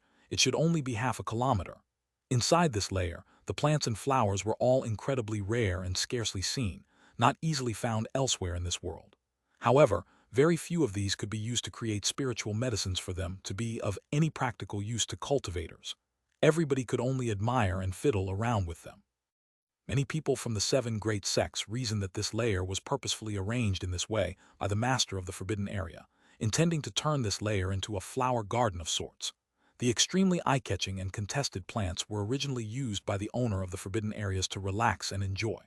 If one wanted to find anything of use, it would be better to go to other areas to look, and one would comparatively need to worry less. High-grade spiritual medicines that were useful to cultivators all grew within the 2nd layer of the central area. The disciples from various sects entering this area were all mostly aiming for this layer. The 3 main ingredients for refining the foundation establishment pill were also in this layer, and were naturally their main goal. Han Li was also determined to get these spiritual ingredients. Speaking of this 2nd layer, when Han Li merely saw the information related to it, he was stunned for quite a while. The 2nd layer was a huge ring-shaped mountain range.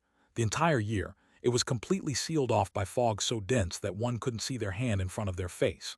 This mountain also contained caves, secret valleys, cliffs, and other natural formations. There were also stone houses, stone temples, and other human constructs, as well as many kinds of spiritual ingredients grew in these locations. TL, ring-shaped mountain range, means a ring of mountains chained together. Materials that the ugly man and Han Li had primarily exchanged were the distribution charts of the locations of these spiritual ingredients. This was because nobody could guarantee that when they walked into these locations, the currently existing materials would exist in the area which they were in. Thus, in this aspect, the more distribution charts one had, the better, since one could more easily piece the information together and begin searching. However, the fog on these mountains was too thick and wide. When cultivators normally entered this mountain, they would permanently be lost within this dense fog and could only slowly feel their way forwards, one step at a time. As for whether or not they could emerge again, that depended entirely on their own luck. What caused one's head to hurt even more was that countless demonic beasts lived on the ring-shaped mountain range, from the lower grade 1 flame mouse and chasing wind rabbit to the peak grade 1 golden light python and ice fire wolf. It roughly contained all of the grade 1 demonic beasts that the 7 great sects had heard or would hear about in the future. Even the 7 or 8 of the weakest of demonic beasts could be easily dealt with by a 6th or 7th layer cultivator.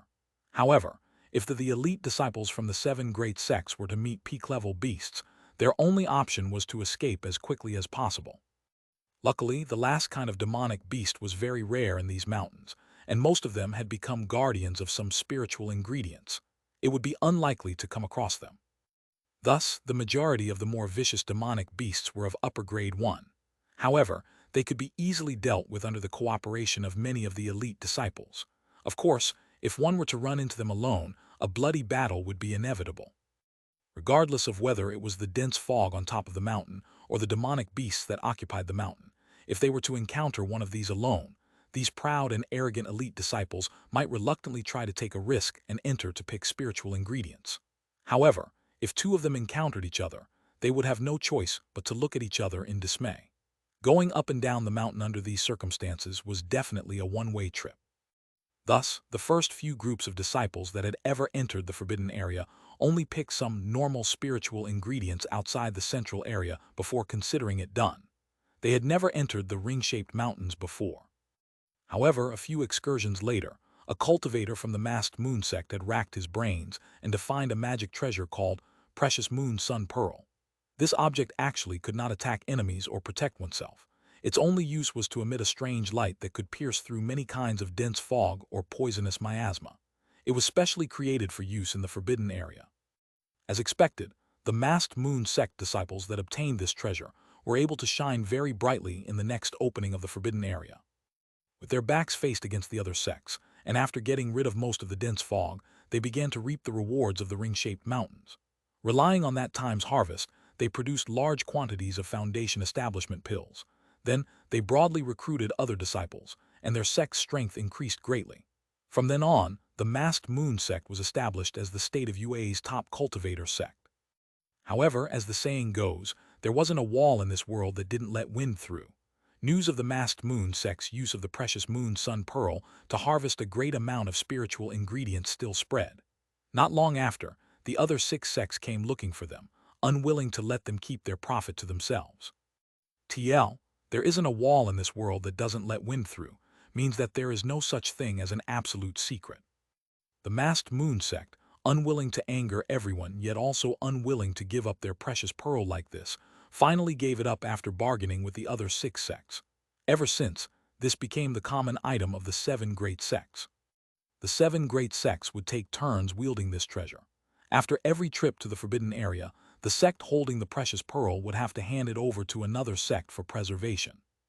However, regardless of which sect controlled the precious pearl, as soon as they entered into the forbidden area, disciples of that sect would have to, under the supervision of disciples from other sects, use this treasure at a certain time period according to a rule that was set beforehand. One could not purposefully hasten or delay the dispelling of the fog. This way, all of the disciples that had reached the central area on time could enter the ring-shaped mountain range at the same time to pick spiritual ingredients. This method appeared incredibly fair.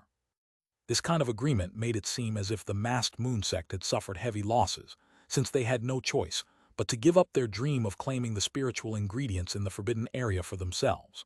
However, the masked moon sect had been able to avoid the destruction of their entire sect, leaving them the opportunity to gradually increase their strength.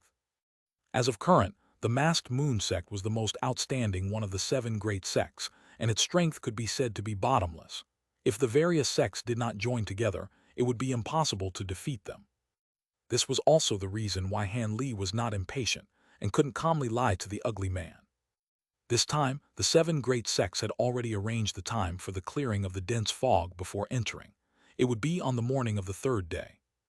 Earlier, Han Li had no time to rest and was rushing towards the central area precisely because he was afraid that he would have been stopped by somebody, thus preventing him from entering the mountain when it was time.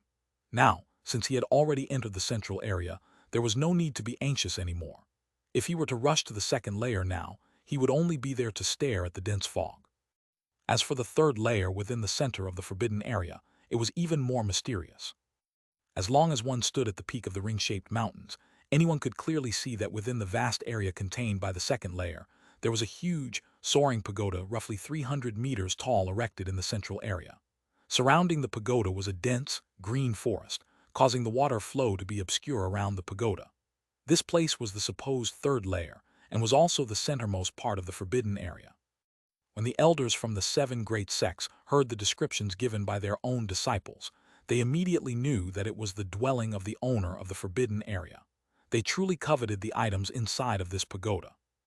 However, at the border between the 2nd and 3rd level, there was a strong restrictive barrier with an unknown name still operating, a layer that stopped all of the disciples who tried to barge their way in through it.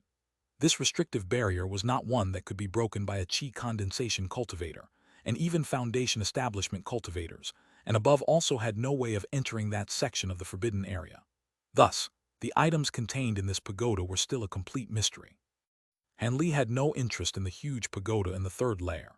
To him, being able to find enough spiritual ingredients in the 2nd layer, and then immediately being able to retreat, was already cause to thank the heavens and gods for their blessings and protection. Han Li coped with the ugly man in front of him for a full quarter of an hour before he finally freed himself from his nagging, entered a patch of vegetation on the side, and immediately disappeared. Before disappearing, he glanced at the opposing person and saw that Zhang Wu continued to lazily stand in the same spot, as if he didn't have the slightest intention of leaving. It seemed as if these experts would not rest until they had gotten rid of the vast majority of the disciples who had come to take advantage of the situation for their own gain. Most likely, the other 3 doors would have people who were doing the same thing. As Han Li thought this, he began a search for something in a place far away from the copper doors. Underneath a giant tree, Han Li discovered an inconspicuous tree hollow, causing his heart to become happy. After slipping in head first, he prepared some small protective measures at the opening of the hole, and without thinking about anything else, he proceeded to fall into a deep sleep. Han Li needed to rest well, because when the fog around the ring-shaped mountains was to be broken early next morning, only the heavens knew what would happen. He first had to recover peak condition before completing his business. However, he believed that those who could stand in front of the ring-shaped mountains tomorrow morning, waiting for the dense fog to be broken, would definitely not be very numerous. Each one would likely not be easier to deal with than that Feng Yue. Han Li slept very soundly. It wasn't until early in the morning of the second day that he started to slowly awaken. The most important day in the Forbidden Area finally was drawing near. Chapter 195, The Strength of the Precious Moon Sun Pearl. Chapter 195, The Strength of the Precious Moon Sun Pearl. After Han Li awoke, he did not immediately leave the tree hollow. Instead, he sat down cross-legged in the tree. The spiritual power surged within his body, and his magic power had returned to its peak. The feeling of soreness had already disappeared without a trace, and his strength was vigorous. Han Li had finished inspecting himself, and he slowly opened his eyes. His heart was incredibly satisfied.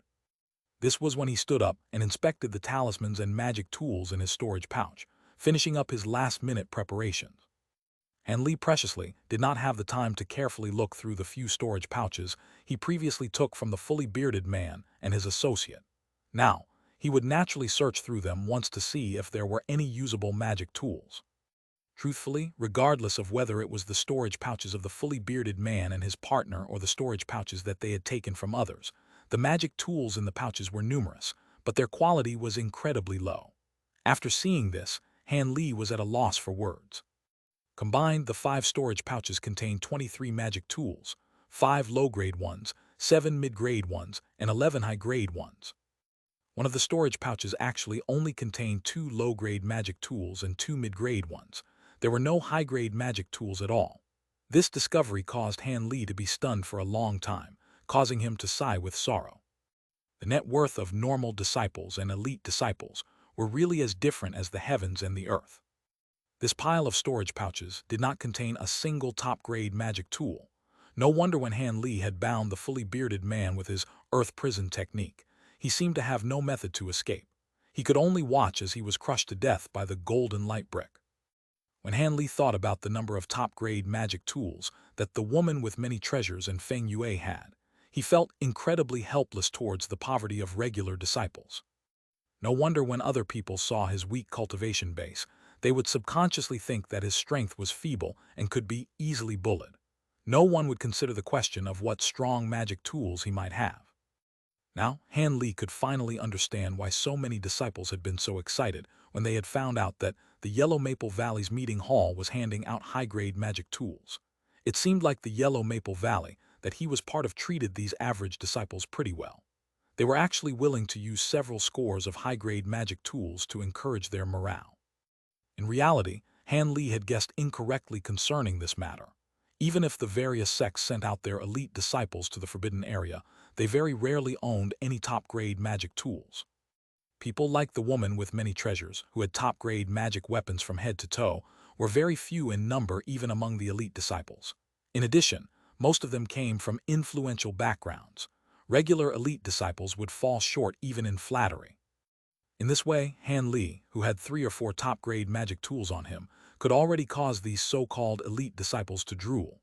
All in all, before reaching core formation, with the exception of the treasure talismans, each extra top-grade magic tool could change one's strength beyond recognition. While Han Li was in the Yellow Maple Valley, because his contact with other senior martial brothers had been too rare, he was an amateur when it came to the matters of the cultivator world. He still subconsciously believed that the elite disciples all had a pile of top-grade magic tools. This was not surprising. Ever since he had had the huge battle with senior martial brother Lu, all of the enemies that he had encountered were owners of top-grade magic tools. This caused him to give rise to the misconception that top-grade magic tools were not rare. Now, although he had realized the regular disciples' lack of magic tools, he still did not completely understand the worth of top-grade magic tools. Would be a misfortune or a blessing to Han Li? Han Li naturally neglected the low and mid-grade magic tools. He would not consider using them.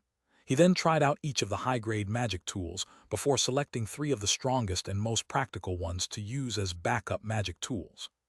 A deep blue flying dagger, a golden alms bowl, and a jade pot. These were the items that Han Li had chosen. The flying dagger and the golden alms bowl were all pure attack-type magic tools, and there was nothing of particular note about them. However, the jade pot was uncommon. It actually was a rarely seen support-type magic tool. The pot could spurt out a green poisonous miasma and surround the area near the enemies, causing them to die from poison. At a first glance, the usefulness of this pot seemed to be pretty good, but in fact it was a magic tool of little value. Any barriers of the 5 elements could all block the poison. It was impossible to use it to actually poison a cultivator. If it wasn't because Han Li thought that this green poisonous fog could temporarily obstruct the enemy's vision and bring the opponent a certain amount of inconvenience, he truly might not have chosen this magic tool. Once he sorted out everything on him, Han Li silently slipped out of the tree hole after estimating the time. Then, after determining his direction, he began to slowly travel on his way. It was definitely out of the question to fly directly into the ring-shaped mountain after the dense fog had been dispersed. He would be noticed by countless demonic beasts that could fly and would be surrounded and attacked to death. In bygone years, there had been a few small paths to safely enter the ring-shaped mountain. Han Li directly headed towards the closest tunnel. The entrance to the tunnel was not too far, and with a bit of effort Han Li hurried to the location specified by the information. After hiding behind some large tree, looking at the limitless fog considered to be as big as the sky, Han Li was truly stunned. The misty fog virtually covered the heavens and the earth. One could forget about seeing the entrance to the ring-shaped mountain. Han Li could not see clearly even one zhang into the thick fog. No wonder nobody had dared to climb this mountain before the precious moon sun pearl existed. When he thought about the fact that inside this fog one would have to suffer constantly from the attacks of various demonic beasts that would come and go without warning, he was speechless for quite some time. Since the fog was still so large, it seemed as if the heavenly imperial fortress disciples in possession of the precious pearl had not yet begun to activate their spell and dispel the fog. Thinking in this manner, Han Li stood behind the tree and began to silently wait. Directly facing the large fog, the place where Han Li was waiting was overgrown with lots of wild trees and wild brush. There was no problem for 10 or so people to hide in them. Although Han Li had not discovered the existence of other people all around him, he also knew that other people were definitely nearby. After all, there were only a few of these routes going up the mountain. It was only because the time for entering the mountain was imminent that other people hadn't paid any attention to his arrival. Time passed by hour. After Han Li had bitterly waited 3 to 4 hours, he suddenly felt a frightening spiritual power coming from his southwest direction. Next, a soaring white pillar of light flew into the sky at a faraway location. In the skies above the boundless sea of fog, the light aggregated into a huge sphere of light. Although the light sphere had been formed, the light pillar didn't seem to have any intention of stopping and continued to incessantly pour energy into the sphere. Thus, the sphere of light got larger and larger and more dazzling. Finally, it was actually as if a new sun had risen into the sky, causing people to not dare look at it. A brief moment later, the light column disappeared from view, only leaving that gigantic sphere of light floating high in the sky. However, the duration of the sphere of light was pitifully short. In the blink of an eye, it began to distort its shape, and its surface began to depress like a piece of dough. This caused Han Li, who had seen the whole sequence of events, to be stupefied. His mouth hung wide open, and he forgot to close it. With an earth-shaking bang, the huge sphere of light finally bursted open high in the sky, and became countless fist-sized, beautiful dots of light that floated down. They sprinkled down towards the large stretch of fog like an extremely glamorous rain of light. When each sphere of white light fell into the dense fog, it immediately caused the nearby dense fog to become alive like a flood dragon and automatically rush towards the heart of the spheres of light. However, the thick fog was immediately dissolved upon contact with the spheres of light, but the spheres of light also dimmed significantly. When more of the spheres of light came into contact with the large fog, the entire area of dense fog changed like a frightening landslide or a tsunami, and all of the mist was incessantly boiling and roiling. It was just as if a huge demonic beast was resisting being bound, and was in the last throes of its resistance. Both of Han Li's eyes stared unblinkingly at everything that had happened. It was the first time in his entire life that he had ever witnessed the true strength of an incredible magic treasure. In the aftermath of his shock, the depths of his heart were filled with feelings of envy and desire. After the struggle between the fog and the sphere of light, the fog finally began to slowly thin out. The silhouette of the dangerous and tall ring-shaped mountain appeared before Han Li and others for the first time. How tall? This was the admiring exclamation of all those who had clearly seen the ring-shaped mountains, and Han Li was no exception as one of these people. The ring-shaped mountains before him was truly frighteningly tall. Looking up, the mountains appeared to reach a height of 3 kilometers. It was soaring through the clouds so the peak was not visible. Strange eye-catching cliffs and rocks were abundant on the mountain's exterior. Those that were not taking cover near giant trees were found throughout the mountains. What caused people's hearts to be even more surprised was that the 2 sides of this mountain extended indefinitely into the distance.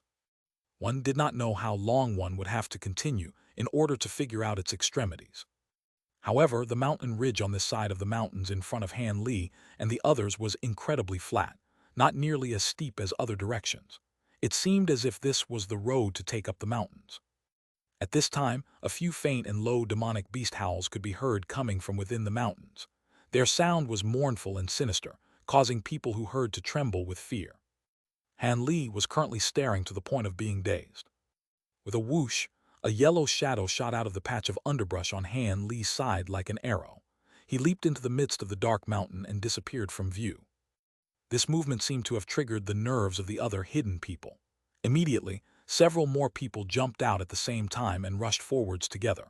Right as they were about to enter the forests on the mountain, however, a few people slightly widened the distance and entered into different areas of the ring-shaped mountains.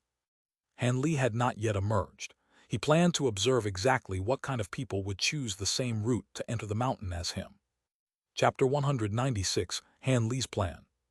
In a short amount of time, a blue-clothed youth wearing an expression of cold indifference, an elderly Taoist priest with an entire head of white hair, and an azure-clothed gorgeous young woman walked out in succession.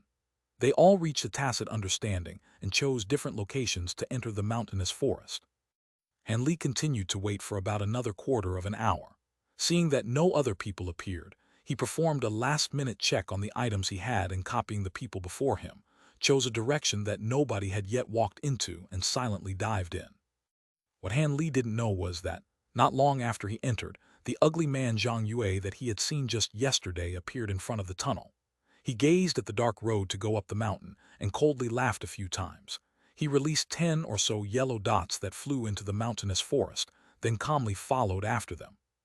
At this time, within the forbidden area, near the broken restrictive entrance, the people that the 7 great sects had left behind as guards looked worriedly in the direction of the forbidden area.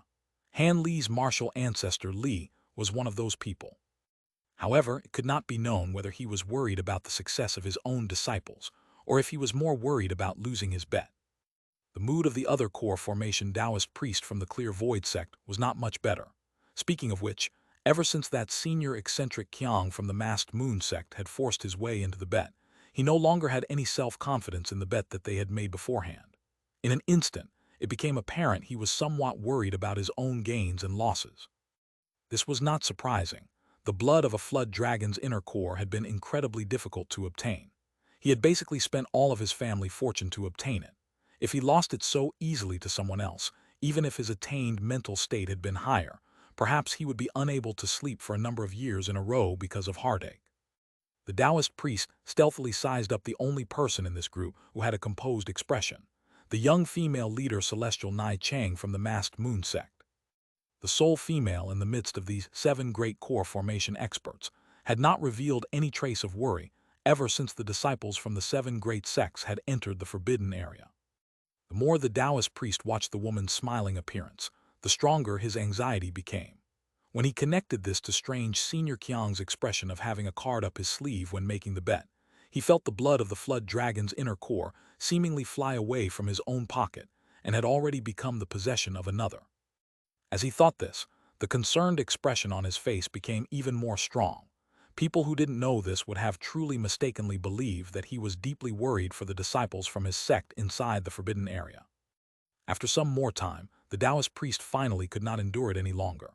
Taking advantage of a moment when no one was paying attention, he quietly moved closer to Martial Ancestor Li, asking with a concerned expression, "Martial Ancestor Li, the Yellow Maple Valley disciples that you sent out this time should be pretty talented. Even so, the people from our two sects might really lose to that strange senior Qiang." Still, this Taoist priest has some faith in the disciples from the Clear Void sect that entered the forbidden area. "What are you trying to say? Does Taoist brother look down upon our Yellow Maple Valley?" Martial Ancestor Li began to display an expression of displeasure upon hearing this. "Haha, of course not. This Taoist priest just feels a little peculiar about the disciples that the Masked Moon sect sent out this time. I just can't feel at ease." The Taoist priest laughed, explaining himself with a big smile. "You're not the only one. This Li also perceives that something is fishy. In previous times, when have the disciples the Masked Moon sect sent out been so young, and they are all in male-female pairs? Could it be because they think this trip to the forbidden area is for the brats to play house?" Martial Ancestor Li said sullenly. Apparently, he had also been unable to feel at ease concerning this time's bet. When the Taoist priest heard what Martial Ancestor Li said, he incessantly and repeatedly nodded his head, apparently very much in agreement with what he had just said. However, this fellow Taoist should be at ease. Since Li dared to make this bet, he definitely has some trust in the disciples from his sect. Their strength will definitely not be lower than disciples from your sect, Martial Ancestor Li said slowly after giving the Taoist priest a glance filled with deep meaning. His voice contained some heroic spirit. "Heh heh, since Benefactor has said this Taoist priest feels much more relieved. Then I will not disturb you anymore." The Taoist priest's expression immediately relaxed upon hearing the answer that his heart wanted, and he laughingly took his leave. He returned to his original location and sat down to regain his composure, quietly waiting for the results to come out a few days from now. Martial Ancestor Li, after following the Taoist priest as he left with his eyes, suddenly snorted softly. Using only a voice that he could hear, he faintly said to himself, "Fu Yunzi, you old facetious Taoist, don't think that I wouldn't know whatever plan you come up with. Aren't you hoping that our two sects will join hands to triumph over the Masked Moon sect, only to have your Clear Void sect come to pressure our Yellow Maple Valley? Heh heh. Although I don't know what kind of impressive disciples the Clear Void sect has sent into the forbidden area, but this time our valley has sent out the top 3 chi condensation disciples like a hive of bees. Otherwise, do you think I would have made this bet with you all?" As Martial Ancestor Li spoke, his face revealed a bit of cunningness. No trace of the concerned expression from before could be found. Clearly, he was also an old fox who kept things hidden. And Li naturally did not know of the scheming of the two core formation experts outside of the forbidden area. His path was currently being blocked by a brown, massive wild boar. This wild boar, apart from its skin color and huge body size, as well as it being many meters tall, appeared to be exactly the same as a normal wild boar. However, as soon as Han Li saw this beast, he immediately recognized that it was one of the most commonly seen demonic beasts on the ring-shaped mountain, the mountain-pushing hog. This demonic beast, other than having rough skin and a slightly larger strength, only knew an innate stone skin magic. Its intelligence was also incredibly low, so it would not be hard to deal with. At this time, the mountain-pushing boar huffed deeply a few times, and in a flash of yellow light, its entire body was covered by a shining white stone armor. In turn, it aggressively charged fiercely in Han Li's direction. Han Li's expression did not change. He stood in the same place and quietly waited for the charging attack of this beast right until it was only about 20 meters away from it. He then waved his hand, and his figure flashed. He had already shifted behind the demonic beast. Mountain-pushing boar. Its truly huge body continued to charge towards the direction Han Li was originally standing in for about 10 meters before panting once. Then, its entire body, from the tip of its nose to its tail, neatly split into two in one moment, and its multicolored internal organs spilled all over the ground. It had actually been completely cut open by Han Li's thin thread magic tool. Han Li retrieved the transparent thread. Glancing at the dead, mountain-pushing boar, he gently shook his head and immediately jumped on top of a tree to leave this location. This was because he knew that soon the smell of blood from the demonic beast's corpse would attract a huge wave of demonic beasts with extremely acute senses of smell. it would still be best for him to slip away luckily as early as possible. It had already been a few hours since Han Li had entered the ring-shaped mountain's dense forest. However, in this short amount of time, he had unfortunately encountered 4 demonic beasts. Of these 4, 3 had been low-level ones, and Han Li naturally slaughtered them in one blow without the slightest bit of courtesy. However, that medium-level flying feather peacock had 5 colored tail feathers that could independently chase after and injure both people and defenses, causing Han Li's head to hurt quite a bit. Luckily, although it was classified as birdkind, its speed was not actually fast. Thus, afterwards Han Li decided he might as well practice his movement technique, and in one breath he left it behind, disappearing without a trace. It was only in this way that he had avoided this pointless battle.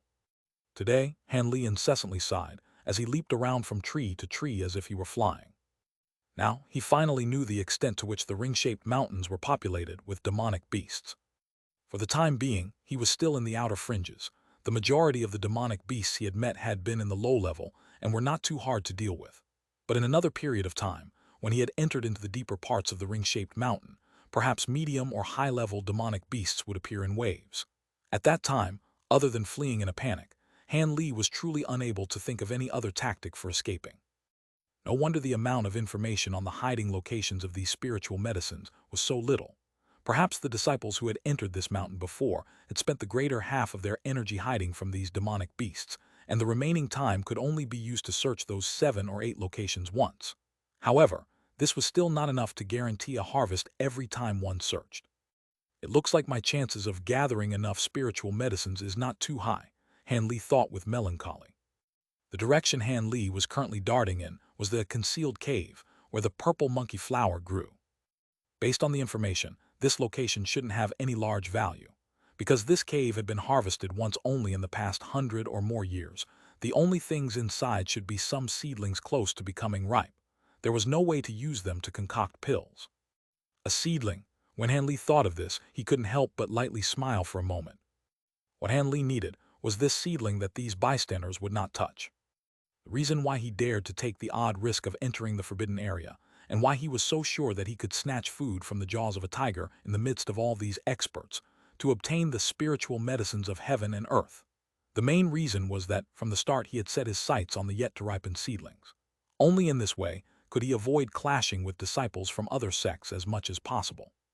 Then he would be able to run to a few more locations, and gather some more items that were useless in other people's eyes. When he took these spiritual medicine seedlings back with him, he could use the green liquid from the mysterious small bottle to hasten their growth. In this way, it was not too different from directly picking ripe spiritual medicines. Although he had heard from that martial Uncle Ma that these saplings could not be preserved for too long outside of the forbidden area, only able to survive 1 to 2 years or so, this amount of time was already sufficient to accelerate their ripening cycle. After all, in order to be used in the Foundation establishment pill, their age did not need to be too great. Merely 400 or 500 years was sufficient for them to be used to refine the pill. Now, the only complication was that he didn't know if the remaining 3 days were enough for him to harvest enough quantities of spiritual medicines, because the locations where the seedlings grew were all over the place, and adding on the fact that he could be obstructed by those demonic beasts along the way or start conflicts with disciples from other sects, Han Li felt unsure about everything. Chapter 197 Demonic Beast, Giant Centipede. Chapter 197 Demonic Beast, Giant Centipede. I've arrived. Which cave is this? After 4 hours, Han Li stood on a black rock about half a person high. He was sizing up a cave opening that was several meters tall. It seems to be nothing out of the ordinary. Han Li didn't rashly enter, but instead carefully observed the surroundings for a while. Although it could be said he was running short on time, he would never carelessly put himself into danger. The secret cave mentioned in the information would appear quite unremarkable from the outside. As Han Li was traveling, he saw many similar simple caves in the wild that lacked even the slightest remarkable trait. He also didn't know how the original founders were able to discover this cave. This caused Han Li to admire them even more. After the time it took to make a cup of tea, Han Li was convinced that there weren't any demonic beasts or anybody laying in ambush nearby, and carefully walked toward the cave. The cave was completely natural and consisted of a light azure mountain stone. There were no traces of artificial digging within. Han Li came to this conclusion after he looked at the cave walls as he walked toward the cave. Then Han Li's body flashed and stealthily walked into the cave. However, just as he walked about 10 steps, Han Li stopped. This was because after he turned 2 corners, his surroundings had already become pitch dark. Han Li wrinkled his brow and searched through his storage pouch, taking out a moonlight stone the size of an egg. After he took it out, a soft white light clearly illuminated the vicinity. When Han Li saw this, he could not help but shake his head. His original intention was to silently tread deeper into the depths of the cave and see whether or not there was a demonic beast guarding within. If there was one, Han Li would stealthily give it a lethal strike and save his effort. However, with the appearance of the moonlight stone, he became a clear target. How could he mount a sneak attack now? Han Li lightly held the shining moonlight stone in his hand. After a moment of hesitation, he used his other hand to slap on an earth attribute defensive barrier. Then he crouched and continued on with light steps. As the cave's interior was not spacious like the wilds, his fast movement technique was certain to meet restrictions. With a layer of protection on his body, he was much more at ease. Although his speed was greatly reduced, he obviously couldn't choose to have both speed and protection. Han Li clearly understood this and therefore had no complaints about it. This cave was very long and narrow. After Han Li walked for no less than a quarter hour, he saw no sign of reaching the end. This caused his heart to feel apprehension, and he could not help but doubt that he had found the wrong location and instead found a nest of top-grade demonic beasts. Fortunately, after walking several tens of meters, Han Li's worry had disappeared once he looked to the corner on his left. That was because at the left corner, there were many faint white lights illuminating his sight. When Han Li saw this, his heart was filled with joy. He quickly put away his moonlight stone and quietly walked through. Since this place already had lights located at the corners, it seemed he would be able to continue on with his original plan. Stealthily, Han Li slowly peeked the corner, and what he saw caused him joy. But soon after, he was inwardly grumbling. In front of him was truly the end of the cave. Furthermore, it was a large natural stone hall. Not only were there many shining glittering stalactites, but near the interior there was a small purple stone wall with 3 to 4 small light azure flowers growing on it. These small flowers were about an inch large. Their several petals were all bafflingly curled in the same direction, unexpectedly creating a unique appearance. From a distance, it looked as if they were several small monkeys smiling at something comical. This truly caused one to be greatly startled. There is no question, these are definitely the purple monkey flowers. Although the color of its petals and stem were azure, it was because they aren't mature yet. After Han Li saw these flowers, he immediately thought this with a pleasant surprise. However, when he turned his gaze toward the ground below the azure stone wall, Han Li's expression immediately grew bitter. There was actually a giant centipede about 3 meters long lying on its stomach. It had shiny pitch-black spikes on its shell, antennas about a meter long, and a terrifying sinister appearance. Without moving, Han Li became greatly frightened. Although he had yet to kill any poisonous insect demonic beasts, he had long heard of their terrible reputation. According to others, poisonous insect demonic beasts were far more troublesome than bird or beast-type demonic beasts. Furthermore, the majority of them had extremely powerful poison, often causing people to die immediately upon contact. That was why, if it wasn't required, it was no wonder people avoided provoking this kind of demonic beasts as much as possible. Since the centipede was this large, at the very least, it should be a medium-level demonic beast. Being high-level also wouldn't be out of the question. As such, how could Han Li not take in a cold breath and grimace? Now he had to provoke it, as this centipede was guarding the purple monkey flowers. If he did not take care of this large poisonous insect, to think of picking the spiritual medicines off the wall was pure idiocy. Han Li held his breath and slowly withdrew his head. His movements were extremely careful to avoid waking up the huge centipede that seemed asleep. He leaned against the stone wall, and with wrinkled eyebrows, he lowered his head, pondering how he should deal with this demonic beast. By relying on the might of his top-grade magic tools, attacking rashly wouldn't be out of the question. By just using the golden light brick treasure talisman, he would be able to flatten the demonic beast in one slam. However, that action would consume quite a bit of magic power, and he would be unable to maintain his peak condition. The road back was still quite long. He was certain that he would be facing more and more dangers, and because he had to rush against time, he could not spend half a day to travel back, meditate, and replenish his magic power. After a long period of deep thought, Han Li had a moment of brilliance and thought of a good plan. Before he made a move, he first cautiously stretched his neck to take a look at the centipede. When he saw that it was sitting there motionlessly, he calmed down. He then faintly smiled and disappeared into the darkness of the path. Not long after, Han Li then returned, beaming with happiness. The protective barrier he wore could no longer be seen. Furthermore, he did not continue moving stealthily, but rather turned the corner with a swagger, walking into the large hall where the giant centipede laid. With Han Li's loud movements, how could the giant centipede not notice?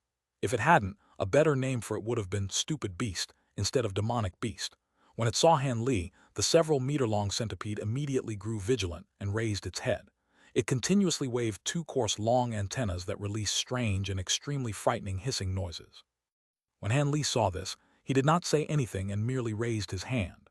Several small fireballs flew toward it at extreme speeds and struck the beast's head, producing a series of explosions.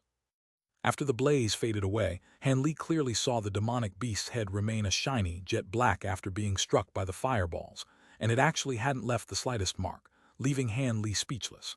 It seemed that what others had told him wasn't wrong. This poisonous insect demonic beast was truly troublesome. Although the huge centipede did not receive any injuries, it was thoroughly infuriated by Han Li's recent provocation. From its mouth two sharp teeth, it shot out a cloud of red poison mist, overbearingly surrounding Han Li. It seemed it wanted to drown Han Li in the poison. Han Li naturally wouldn't foolishly stay still and allow even the slightest of this incomparably strange poison to touch him. Without a protective barrier slowing him down, as the tip of his feet touched the ground, he became faster than the poison mist flying around in the cave and turned around, running out of the tunnel. It appeared as if he was afraid of the demonic beast's poison mist and fled from defeat. The huge centipede naturally did not let Han Li easily leave, and it slithered extremely fast toward him. It followed him through the large hall as if it were a gust of wind. It seemed that its mad rush was not slower than Han Li's speed. When Han Li turned his head to take a look, he became shocked and quickened his pace, increasing the distance between them and disappearing into the passage. The giant centipede hissed strange sounds and followed without hesitation. The demonic beast had slithered through this passage countless times. It was naturally much more familiar with it than Han Li and was able to chase him down not long after. At this point, it could already clearly see Han Li's back. The demonic beast centipede was greatly pleased. Its feet grew faster, fiercely charging forward. At this moment, Han Li suddenly stopped.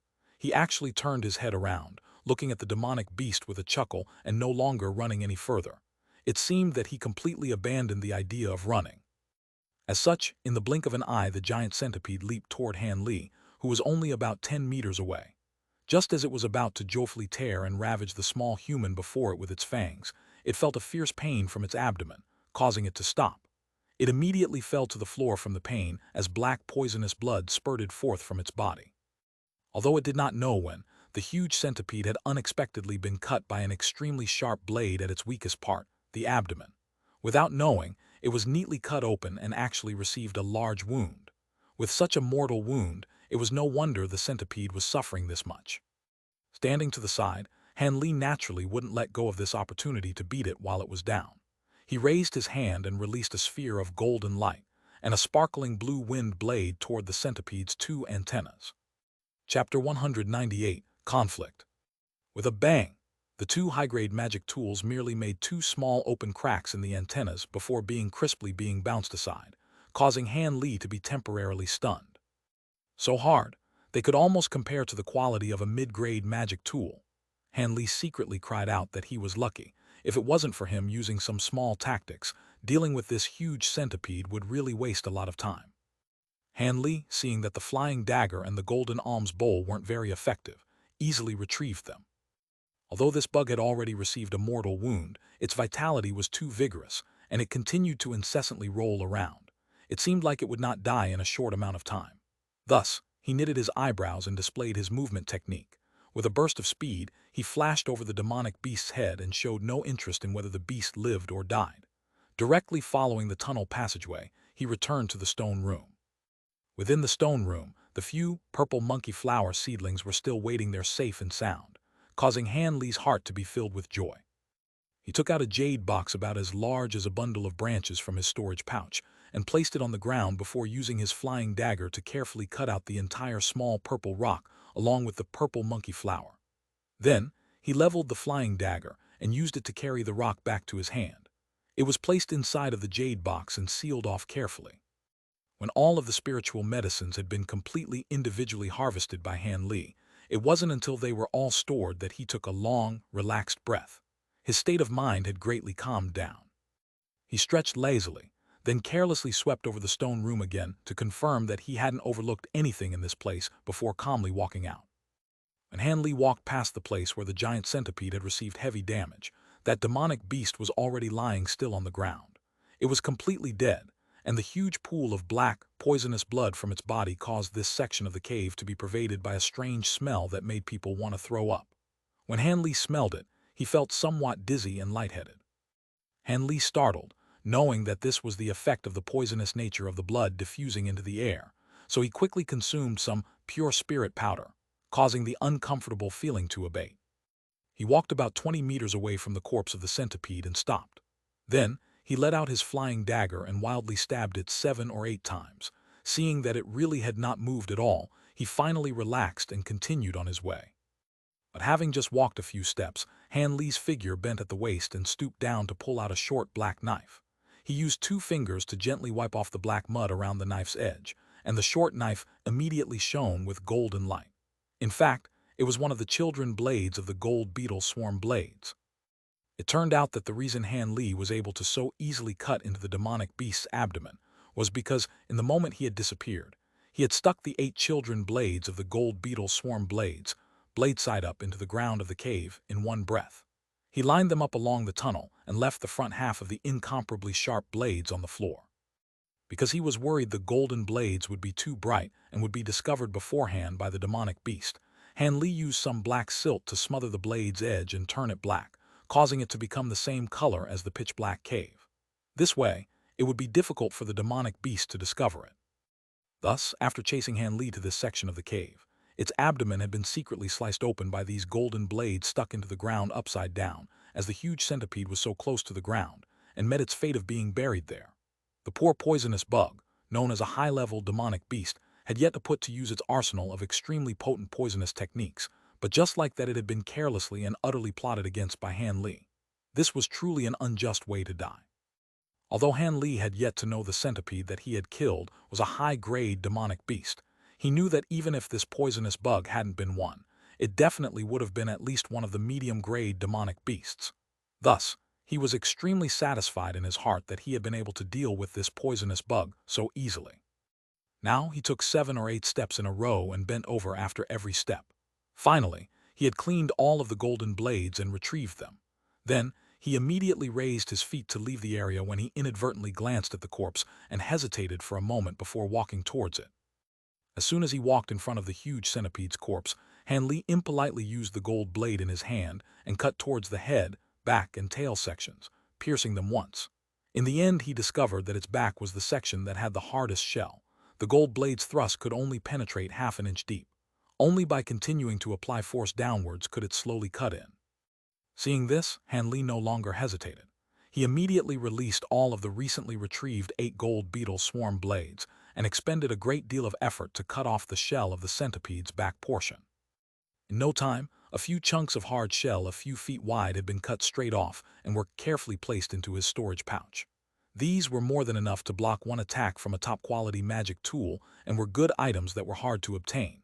If they were to be made into a makeshift inner armor, it would definitely be very useful to him. In reality, according to Han Li's original intention, he was itching to cut off all of the centipede's shell and bring it away. But if he were to do this, it would waste too much time, and to the current Han Li, time was the most sorely lacking. Thus, Han Li could only leave the cave with a little regret, and he immediately shot towards the next already predetermined harvesting location. There similarly should be a few spirit sky fruits that had yet to ripen in that location. Meanwhile, as Han Li was continuously following his plan, collecting various kinds of spiritual medicines that were yet to ripen, explosive conflicts had erupted between elite disciples in a few locations where everybody knew there were ripe spiritual medicines to harvest. In addition, there were only these few locations where people precisely knew the spiritual medicines had ripened. The huge conflict between the experts from various sects was inevitable.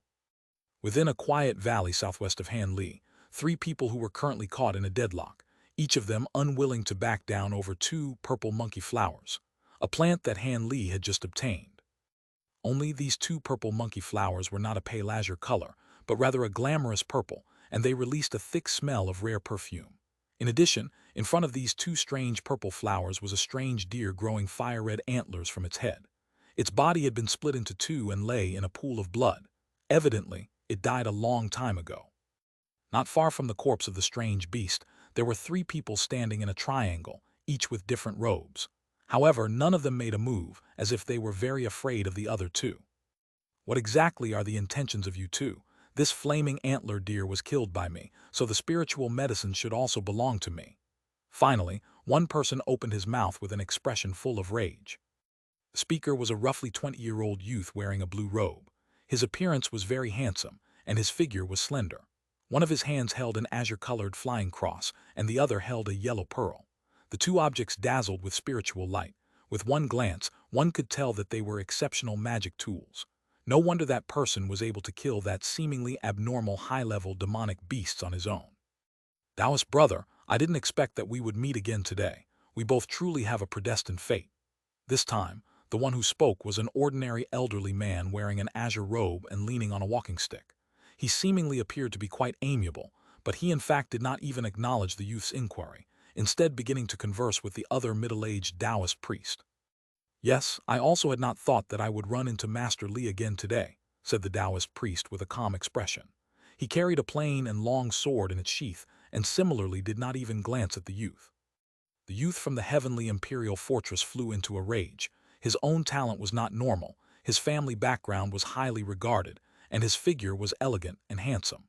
He had always been other people's focus no matter where he went, but now he was being humiliated in this way by these 2 fellows. How could he not become infuriated? But before he was even able to open his mouth to say something else, the following sentences from the elder and the Taoist priest immediately caused the color of his face to greatly change, and he began to panic. Let us not bring up the past. Today this place has 2 spiritual medicines. It so happens that you and I can split them evenly. How about if each person gets one? The elder did not speak any superfluous words and invited the Clear Void Sect Taoist priest to an alliance in order to split the spiritual medicines. When the middle-aged Taoist heard this, he did not appear to be surprised. Instead, after a brief pause, he nodded his head and complied.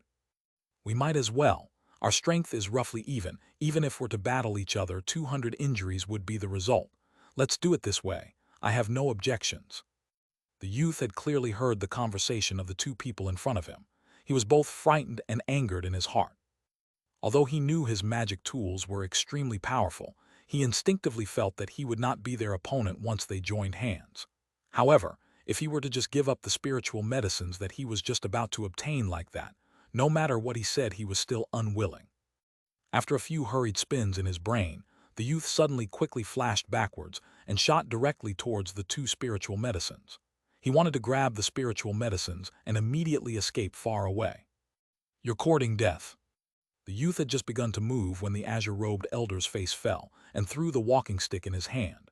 It became an azure streak of light that shot towards the youth. The speed of this walking stick, which had become azure light, was simply too quick. It had only flashed a couple of times before arriving in front of the youth, barring his path. The youth was very stunned. What was this magic tool and why was it so fast? However, since things had already progressed to this point, he didn't give it much thought. He lifted his hand, and his azure flying pitchfork went forward to meet the walking stick. However, his figure showed no sign of stopping, and he continued to shoot forward. It seemed that he would not give up before he had grabbed the spiritual medicine. Little friend, it is already too late. It would be better for you to leave as quickly as possible. Don't force this Taoist priest to go on a killing spree today. The youth had not taken 2 steps before a calm and cold voice came from behind him, as if it was directly pressed up behind him, scaring the youth so badly that his soul flew outside of the sky. The youth's face became deathly pale and he turned his head around. Sure enough, that Taoist priest was only 3 meters away from him. He was currently looking and laughing at him. The deathly pale youth did not continue to speak. He immediately turned around and shot outside the valley, not daring to even turn his head around for a glance. He knew in his heart that there was a wide gap between his strength and the strength of these other 2 people. Continuing to fight for the spiritual medicines was asking to die. The opponent's willingness to let him escape was already hard to believe. He, Taoist brother's spiritual fox steps have become much more powerful than before. It truly has reached perfection. The elder, seeing that the Taoist priest had let the youth escape, felt that it was extremely strange. However, he had not made a move to block him, but rather began to compliment the other person. "It's nothing, it's only a minor accomplishment," the Taoist priest said leisurely as he glanced indifferently at the disappearing back of the youth. Chapter 199, Brother and Sister Chen. Is Master Li somewhat confused as to why this Taoist priest let that person leave? The middle-aged Taoist priest was silent for a moment, then suddenly opened his mouth and spoke. I am a little bit. This little boy's magic tools were pretty good, even I was somewhat tempted when I saw them. The elder actually spoke very frankly, not attempting to conceal his thoughts. Then Master should get rid of this idea as quickly as possible. This person cannot be killed, the Taoist priest said with a certain amount of caution and knitted his eyebrows. When the azure-robed elder heard this, an expression of doubt briefly flitted across his face, but he did not yet open his mouth to ask anything. He knew that since the conversation had already progressed to this point, based on the other person's personality, a clear explanation would definitely be provided soon after. As expected, the Taoist priest stiffly continued. This person has strong connections to heavenly imperial fortresses Ma Yunlong. It's best to avoid rashly provoking him. When the elder heard this, he was moved and couldn't help but say with surprise, "Do you mean that Ma Yunlong from the heavenly imperial fortress who a century ago was the person who had the most hope of entering the core formation stage?" The Taoist priest bitterly laughed and sighed. "If it wasn't that person, who else would it be? I have seen this person a few times. The dustful pearl in that youth's hand was that person's famous magic tool. There's no way I could be wrong.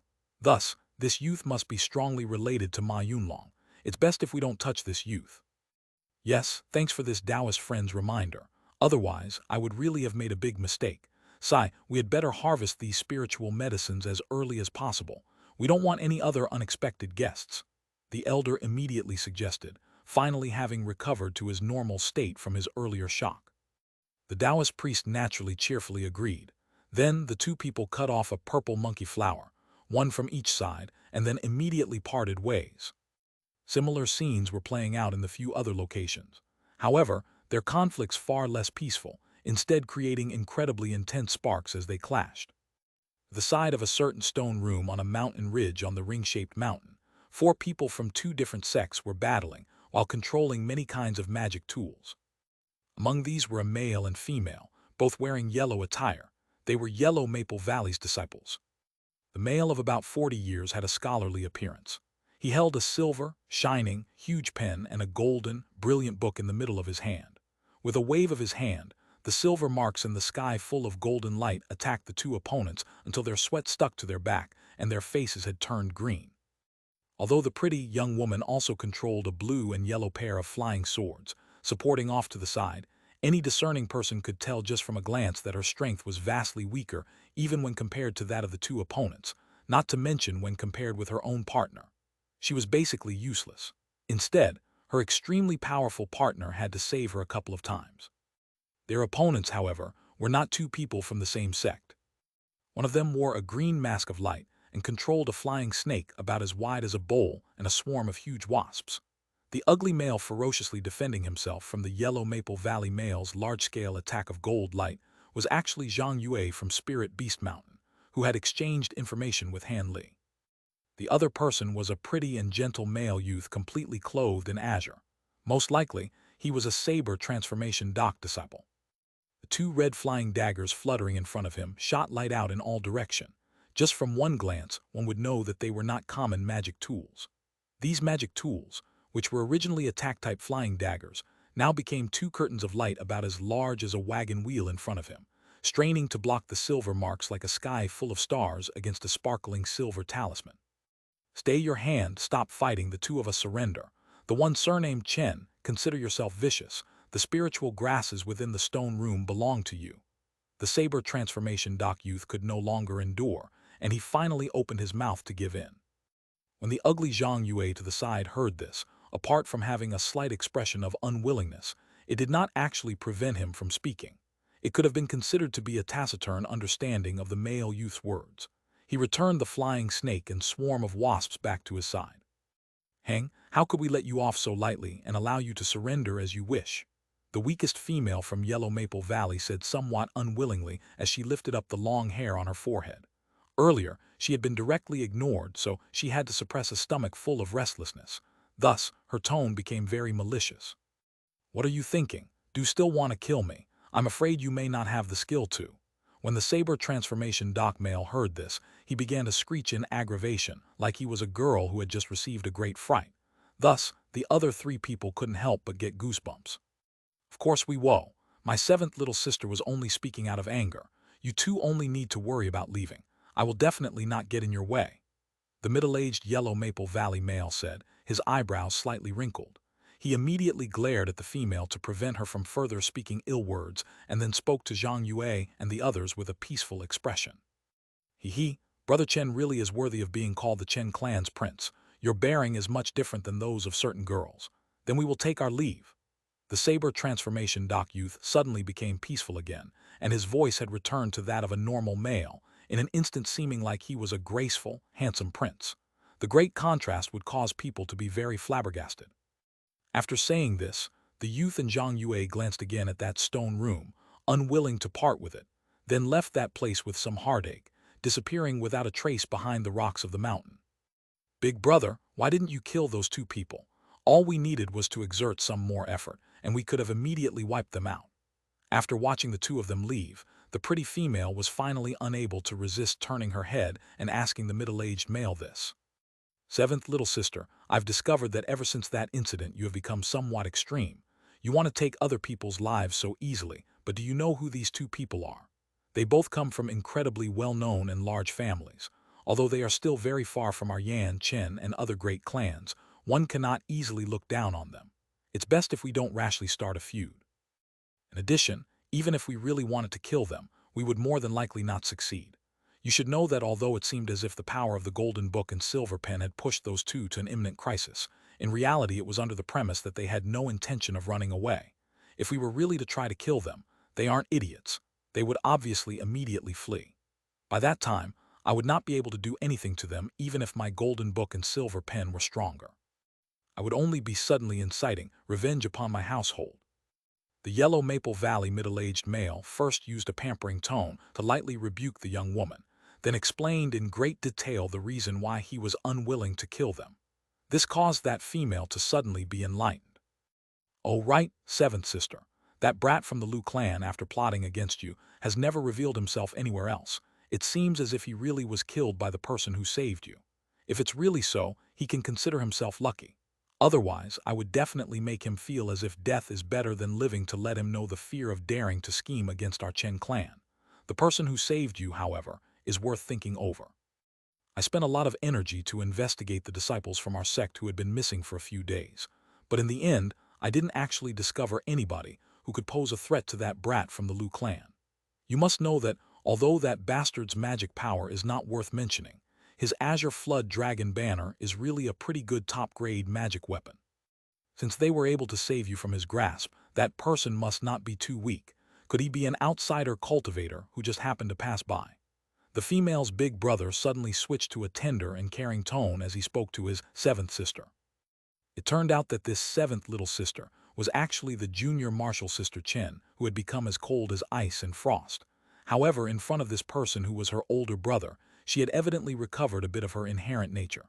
Thus, when she heard his words, her face immediately blushed and she threw a tantrum. Bah, why would you bring up that guy? He saved me, so what?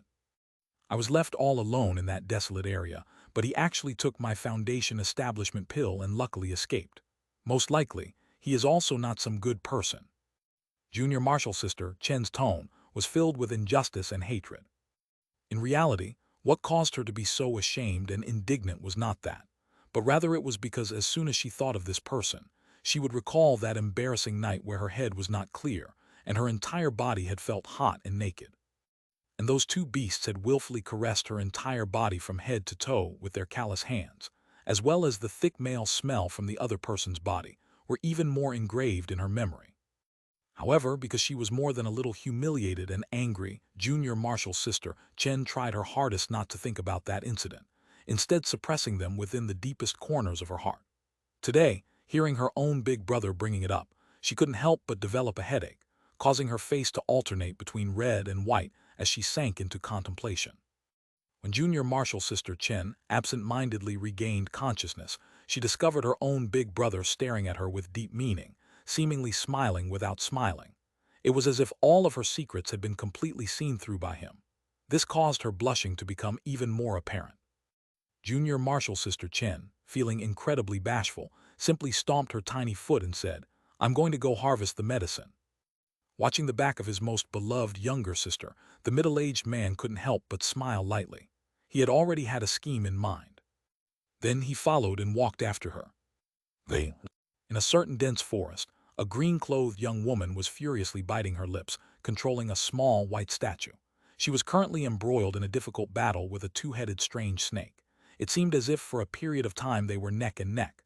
Behind the strange snake was a completely fire-red tree. On its branches grew a number of fist-sized red fruits. A line of white-clothed males and females silently walked within a long and narrow underground tunnel. It seemed as if their ranks numbered roughly 15 or 16 people. All of the surviving masked moon sect disciples in the forbidden area were actually all here, and the one at the very front was the fairy-like young woman who had earlier seen Han Li from afar.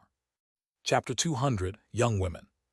The white-clothed young woman, although she appeared to be very pure, actually wore a solemn expression at this time, and her entire body was shrouded by an odd silver sheen. This caused her to appear even more mysterious. What surprised people the most was that the white-clothed males and females following her all appeared to be apprehensive. There weren't even any low whispers, and their expressions as they gazed at the young woman's back were that of reverence. The crafty and unruly woman who had appeared in the desert along with her cultivating companion were in their midst. However, no trace of the arrogant expression on her face could be found. She did not dare to even breathe heavily, just like the other people around her. She appeared to be especially lovable and well-behaved. Suddenly, the youthful celestial woman at the lead stopped her steps, and the entire procession behind her naturally stopped as well. A wide opening was not far in front of them, and a deep, green pool appeared. Within the center of the pool were a few reef rocks protruding from the surface of the water. On these rocks grew roughly 10 lingjai mushrooms, which shone like jade and were especially conspicuous. "Is it here?" the youthful celestial woman crisply asked without even turning her head as she gazed at the pool with a great deal of interest. Her voice appeared to be particularly delicate. "Yes, martial ancestor, the top-level jade crocodile demonic beast is hiding within the pool. The past few times we came to harvest ingredients in the forbidden area, a disciple from our sect was buried within the belly of this beast. However, another person was able to escape and survive." An older woman flashed out of the flock of masked moon sect female disciples and responded while bowing very respectfully to the youthful celestial woman. "Martial ancestor, if any of the disciples from the other 6 sects heard this, perhaps they would be so shocked their jaws would dislocate. According to the rules of the cultivating world that determine seniority by strength, this young, fairy-like woman could only be addressed in this way if she were one of the masked moon sect's core formation cultivators, and weren't foundation establishment cultivators, and above not allowed to enter the forbidden area this time." What was going on? Looking at the appearances of the other masked moon sect's disciples, who were not amazed by this at all, it seemed like they had known this secret much earlier. "Okay, got it, you can withdraw." At this time, the youthful celestial woman pompously gave this instruction. Her face revealed a capable expression that did not match with her age. Then she spoke again to the people behind her. "Prepare yourselves. In a moment, I will lure the jade crocodile out of the water surface, and you will use the yin-yang pulling magic combined assault secret technique that you have recently learned, attacking together in pairs. Surely, relying on the killing strength that can defeat foundation establishment disciples in one blow, this hunt is definitely not a problem. Then we can go to the next top-level demonic beast's hideout and continue to clean out these spiritual medicines that others had previously not dared to harvest." The young woman was not loud, but her words indicated her full self-confidence. When the male and female disciples heard this, no one revealed any doubtful expressions, instead all answering in agreement. This youthful celestial woman then turned around and opened her purple-red lips. A thumb-sized pink ring slowly spurted out from her mouth. Next, a wind rose. In the turn of an eye, the ring became roughly the size of a forehead and began to emit a low droning cry. It was dazzlingly brilliant and extremely unnatural. Based on this ring's manner of appearing, the light it radiated, and its enormous amount of spiritual power, one could determine that it was absolutely a genuine magic treasure. Could this young woman truly be a core establishment cultivator? No time, an extremely loud noise first came out from within this 100-meter deep secret cave. Immediately afterwards, numerous low howls like those of a water buffalo also came out. Those howls were filled with wrath, but presently repeated rumblings of thunder also began to sound out, temporarily strengthening the howls before they immediately weakened. Then, various kinds of loud noises and crackles incessantly came out, finally completely drowning out the howls, which never sounded out again. After numerous hours, the youthful celestial woman led the masked moon sect's male and female disciples out from some hidden passageway. The male and female disciples behind her were each incredibly excited, displaying a face of youthfulness. This was not surprising. Opportunities to slaughter a grade 1 top-level demonic beasts were not often available to these chi condensation novices. Today, they had not actually expended much energy to kill that extremely mean and ferocious jade crocodile. How could they not be excited? Of course, if it weren't for the youthful celestial woman using her magic treasure, the ring, to block more than half of the demonic beast's attack, they could not have perfectly ended this conflict without any casualties, so their gazes at the young woman's back were even more respectful. The young woman's gaze towards the male and female disciples behind her had no trace of care, and she continued to indifferently walk in the front. It was as if killing a first-tier top-level demonic beast was not something that could faze her at all. After a short amount of time, the flock of masked moon sect disciples disappeared into the nearby dense forest without a trace. In other places just like that, scenes of disciples from various sects killing the demonic beasts to obtain the spiritual medicines continued to play out. Occasionally, conflicts would also occur over these spiritual medicines. Strangely, however, people being killed in these conflicts were actually very few in number. Usually, as long as people who understood they were no match for the opponent retreated, the person with the upper hand would also not use excessive force. Instead, they would hurriedly harvest these spiritual medicines and leave quickly for the next location. With regards to this kind of situation, most people were very clear in their hearts. This was mostly because everyone's remaining time was not much, and opportunities for these bloody battles were better spent going to other locations and seeing if there were any profits. The real time for everyone to kill each other and steal the opponent's spiritual medicines was on the last day, when everyone was returning from their rewarding journey. On that day, there would definitely be blood, and wouldn't be like the previous 2 days, where one could lightly allow their opponents to escape. And Li also knew a little about these things, so he had taken opportunity of these 2 days, where the disciples from various sects were still willing to mutually restrain themselves, to furiously hurry from one location to the next. Anytime a medium-level and above demonic beast appeared in his path, he would immediately use a movement technique to evade around it, unwilling to be hindered by them for even a fraction of a second. One did not know whether Han Li had some stroke of good luck. Apart from the first cave he wanted to harvest medicine from, where he had encountered that poisonous bug demonic beast, the huge centipede, no guardian demonic beasts appeared in any of the next 4 locations.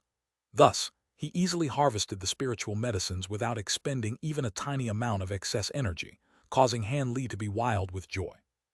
If the following events were to proceed as smoothly as before, harvesting enough spiritual medicines was not a problem at all.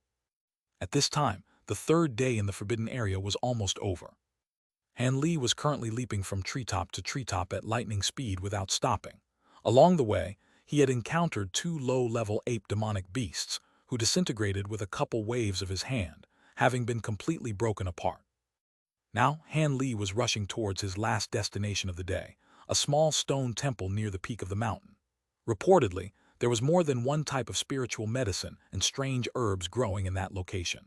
The sky spirit fruit that he needed the most was also in there. However, although the time for the sky spirit fruit to ripen had yet to come, the few other kinds were all ripe for the picking. Thus, Han Li guessed that there would definitely be demonic beasts guarding them, and there was also a possibility that disciples from other sects could have gotten there earlier. However, Han Li did not care. He even looked forward to someone getting there before he did. That way, they could help him clean up his path, saving him from having to waste a few extra movements. In any case, this person would definitely not be interested in spiritual medicines that were not yet ripe. Right as Han Li was thinking all of these positive thoughts, the stone temple's shadow could finally be seen off in the distance. It indeed could not be considered big. But before Han Li could get close to that place, the sound of a fierce battle had already drifted over. Han Li's heart became happy. It seemed as if there truly was someone who would help him open up his path. Thus, his figure immediately contorted, and after a few flashes, he silently drew closer to the stone temple. In the empty space in front of the stone temple, there actually was not the scene of a wild male fighting a demonic beast that Han Li had expected to see in his heart. Instead, it was a black-clothed, barefoot and square-faced man controlling a huge silver sword that was pressuring a slender, green-clothed woman to the point that she could not breathe easily. This woman's only defensive method was a silk handkerchief that shone with a yellow light. However, its surface was cloudy and pale. She had been completely suppressed by the silver sword to a disadvantage, and could only bitterly endure. Off to the side, the corpse of a huge red wolf and a white young eagle lay, having been split into two. The fresh blood that flowed from their bodies covered the ground, and the piercing smell of gore filled the area. It seemed as if they had died not too long ago. Seeing all of this, Han Li's jaw couldn't help but silently drop wide open.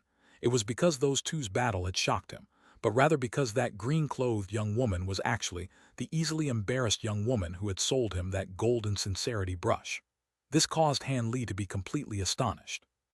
This was because Han Li had already discovered that the young woman's cultivation base was extremely shallow when the disciples from the various sects had gathered together outside of the forbidden area.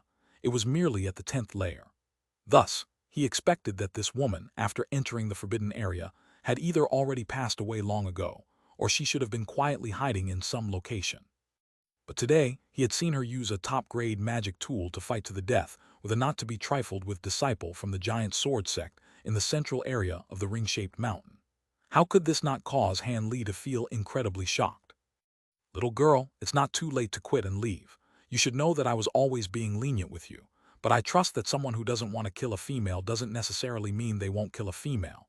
If you continue to nag me, you and that white eagle will share the same end," the barefoot man said, filled with killing intent. His expression was chilly, and he was somewhat annoyed at this point. One should know that he had been annoyed by this young woman from Spirit Beast Mountain, who had appeared from Heaven's Nose, where for more than half an hour. His last shred of patience had long since been depleted. If the opponent continued to be unable to tell good from bad, he might actually kill a delicate flower. The young woman's face was deathly pale. However, after gritting her teeth, she said extremely stubbornly, "If you aren't willing to let me have the few fierce yang blossoms inside, I won't leave even if I die." Chapter 201, Martial Idiot. Chapter 201, Martial Idiot. When the barefoot man heard this, his heart filled with vigorous rage. This woman already had difficulty protecting her own life, yet she still continued to repeatedly raise her baseline. "Good, good, good." Thus he laughed annoyed and said 3 good s. "Then today you can die here." Having said this, he pointed the huge silver sword out, and the huge sword immediately shot out brilliantly, releasing an extremely dazzling sword tip. Next, a relentless pressure shot out ruthlessly towards the young woman's forehead. When the young woman saw this, she gritted her teeth and hurriedly commanded the silk handkerchief to become a yellow plate roughly the size of a wheel to directly block it. With a rip, this top-grade magic tool that had been completely spent had actually been cut into pieces by the full-force huge silver sword, floating everywhere in the air. The silver sword brilliantly flashed, and under the control of the big man, it unhesitatingly continued to stab at the bitterly smiling young woman. With a clear dong sound, when the silver sword was 10 meters away from the young woman's forehead, it was blocked by a golden flying dagger that came shooting over from the side. Then, it danced in the air as a ball of golden light above the young woman. It would not allow the silver sword to drop even an inch. "Who is it? Get out here." The barefoot man's face fell, and he made a gesture, retrieving the silver sword. Then his eyes swept like lightning towards the side and tenaciously stared at a huge mountain rock, unwilling to let it go. This was because he had seen very clearly that the gold blade had flown out from there. The weather today is pretty good. Why would everybody fight and kill each other? It would be much better if we all sat down and had a nice, pleasant conversation." A figure flashed out from behind the rock, and an average-appearing yellow-robed youth spun out. This person rubbed his head, then raised his head to look at the sky and spoke this with a laugh. However, this youth's face was filled with helplessness. It was precisely the Han Li who, seeing that the young woman's life was in danger, had no choice but to make a move and save the green-clothed young woman. Han Li could only look at the sky and be speechless. He had actually made a move without thinking more about it upon seeing the young woman's gloomy countenance. This was truly breaking one of his rules to always play it safe. He had gotten himself into a troublesome situation for no reason. Truly, beautiful women brought disaster. However, Han Li also knew that this mostly was because the impression that woman had left on him was truly too deep. He was also unable to watch this person of whom he had a very favorable impression die right in front of his eyes and act indifferent. It seemed like his heart could not actually be considered hard. He really wasn't a vicious, merciless, and ambitious character who wouldn't recognize his own family. Han Li bitterly laughed and let his imagination run wild for a while. However, he had already stirred up the trouble and could only strengthen his spirit and cope with it for a moment. Luckily, after experiencing the battles with the woman with many treasures and Feng Yue, Han Li had a bit more confidence in contending against these elite disciples. Thus, he was not panicking in his heart and had grabbed a few things in his hand much earlier. "It's you." The green-clothed young woman had now finally seen Han Li's face clearly and couldn't help but cover up her almond-shaped lips and cry out in surprise. She revealed an expression of disbelief. Seeing that the young woman had only just recognized who her savior was and appeared to be quite dazed, Han Li couldn't help but be in a good mood and think it was funny. However, on the surface he still only gently nodded at the young woman, then turned around and continued to say to the barefooted man, "How does this brother look upon my suggestion? It would be better if your esteemed self would let this woman go, and then you can go on your closed sun path while we can go our lonely wood bridge. Everyone can mind their own business, and thus wouldn't the peace not be disturbed." Han Li was still holding on to the thought that if he could avoid striking, he would avoid striking, and so he spoke the aforementioned words. In addition, starting a fiery battle with an expert for no reason could, perhaps, also force him to take measure to preserve his own life. It truly would not be a sensible decision. But Han Li had never expected that the barefooted man in front of him would actually turn a blind eye to his words, instead staring with great interest at the gold beetle swarm mother blade. It was as if to him, this golden blade interested him much more than Han Li himself. This kind of action from the opponent caused Han Li to become somewhat quietly resentful. He strongly endured the annoyance in his heart and was thinking of saying something when suddenly the man opened his mouth. This opening of his mouth caused Han Li to stare blankly. "The golden blade in your hand should be part of the same set as the one floating in the air, right? Since it can block my silver sword's attack without being damaged for a while, it should be a top-grade magic tool. Did I guess correctly?" The giant sword sect's barefooted male casually opened his mouth and asked with a bright shine in his eyes. His vigor suddenly rose in an extremely shocking manner. Han Li blinked a few times and was somewhat confused. He didn't know what the opponent's intentions were.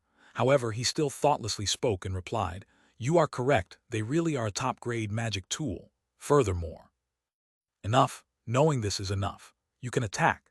If you can beat me, I will not only spare this woman's life, but even the spiritual medicines inside of the stone room will all belong to you too." This person didn't even wait for Han Li to finish talking before immediately interrupting what he was going to say. His face was filled with fanaticism, and he spoke the words that caused Han Li to be dumbstruck.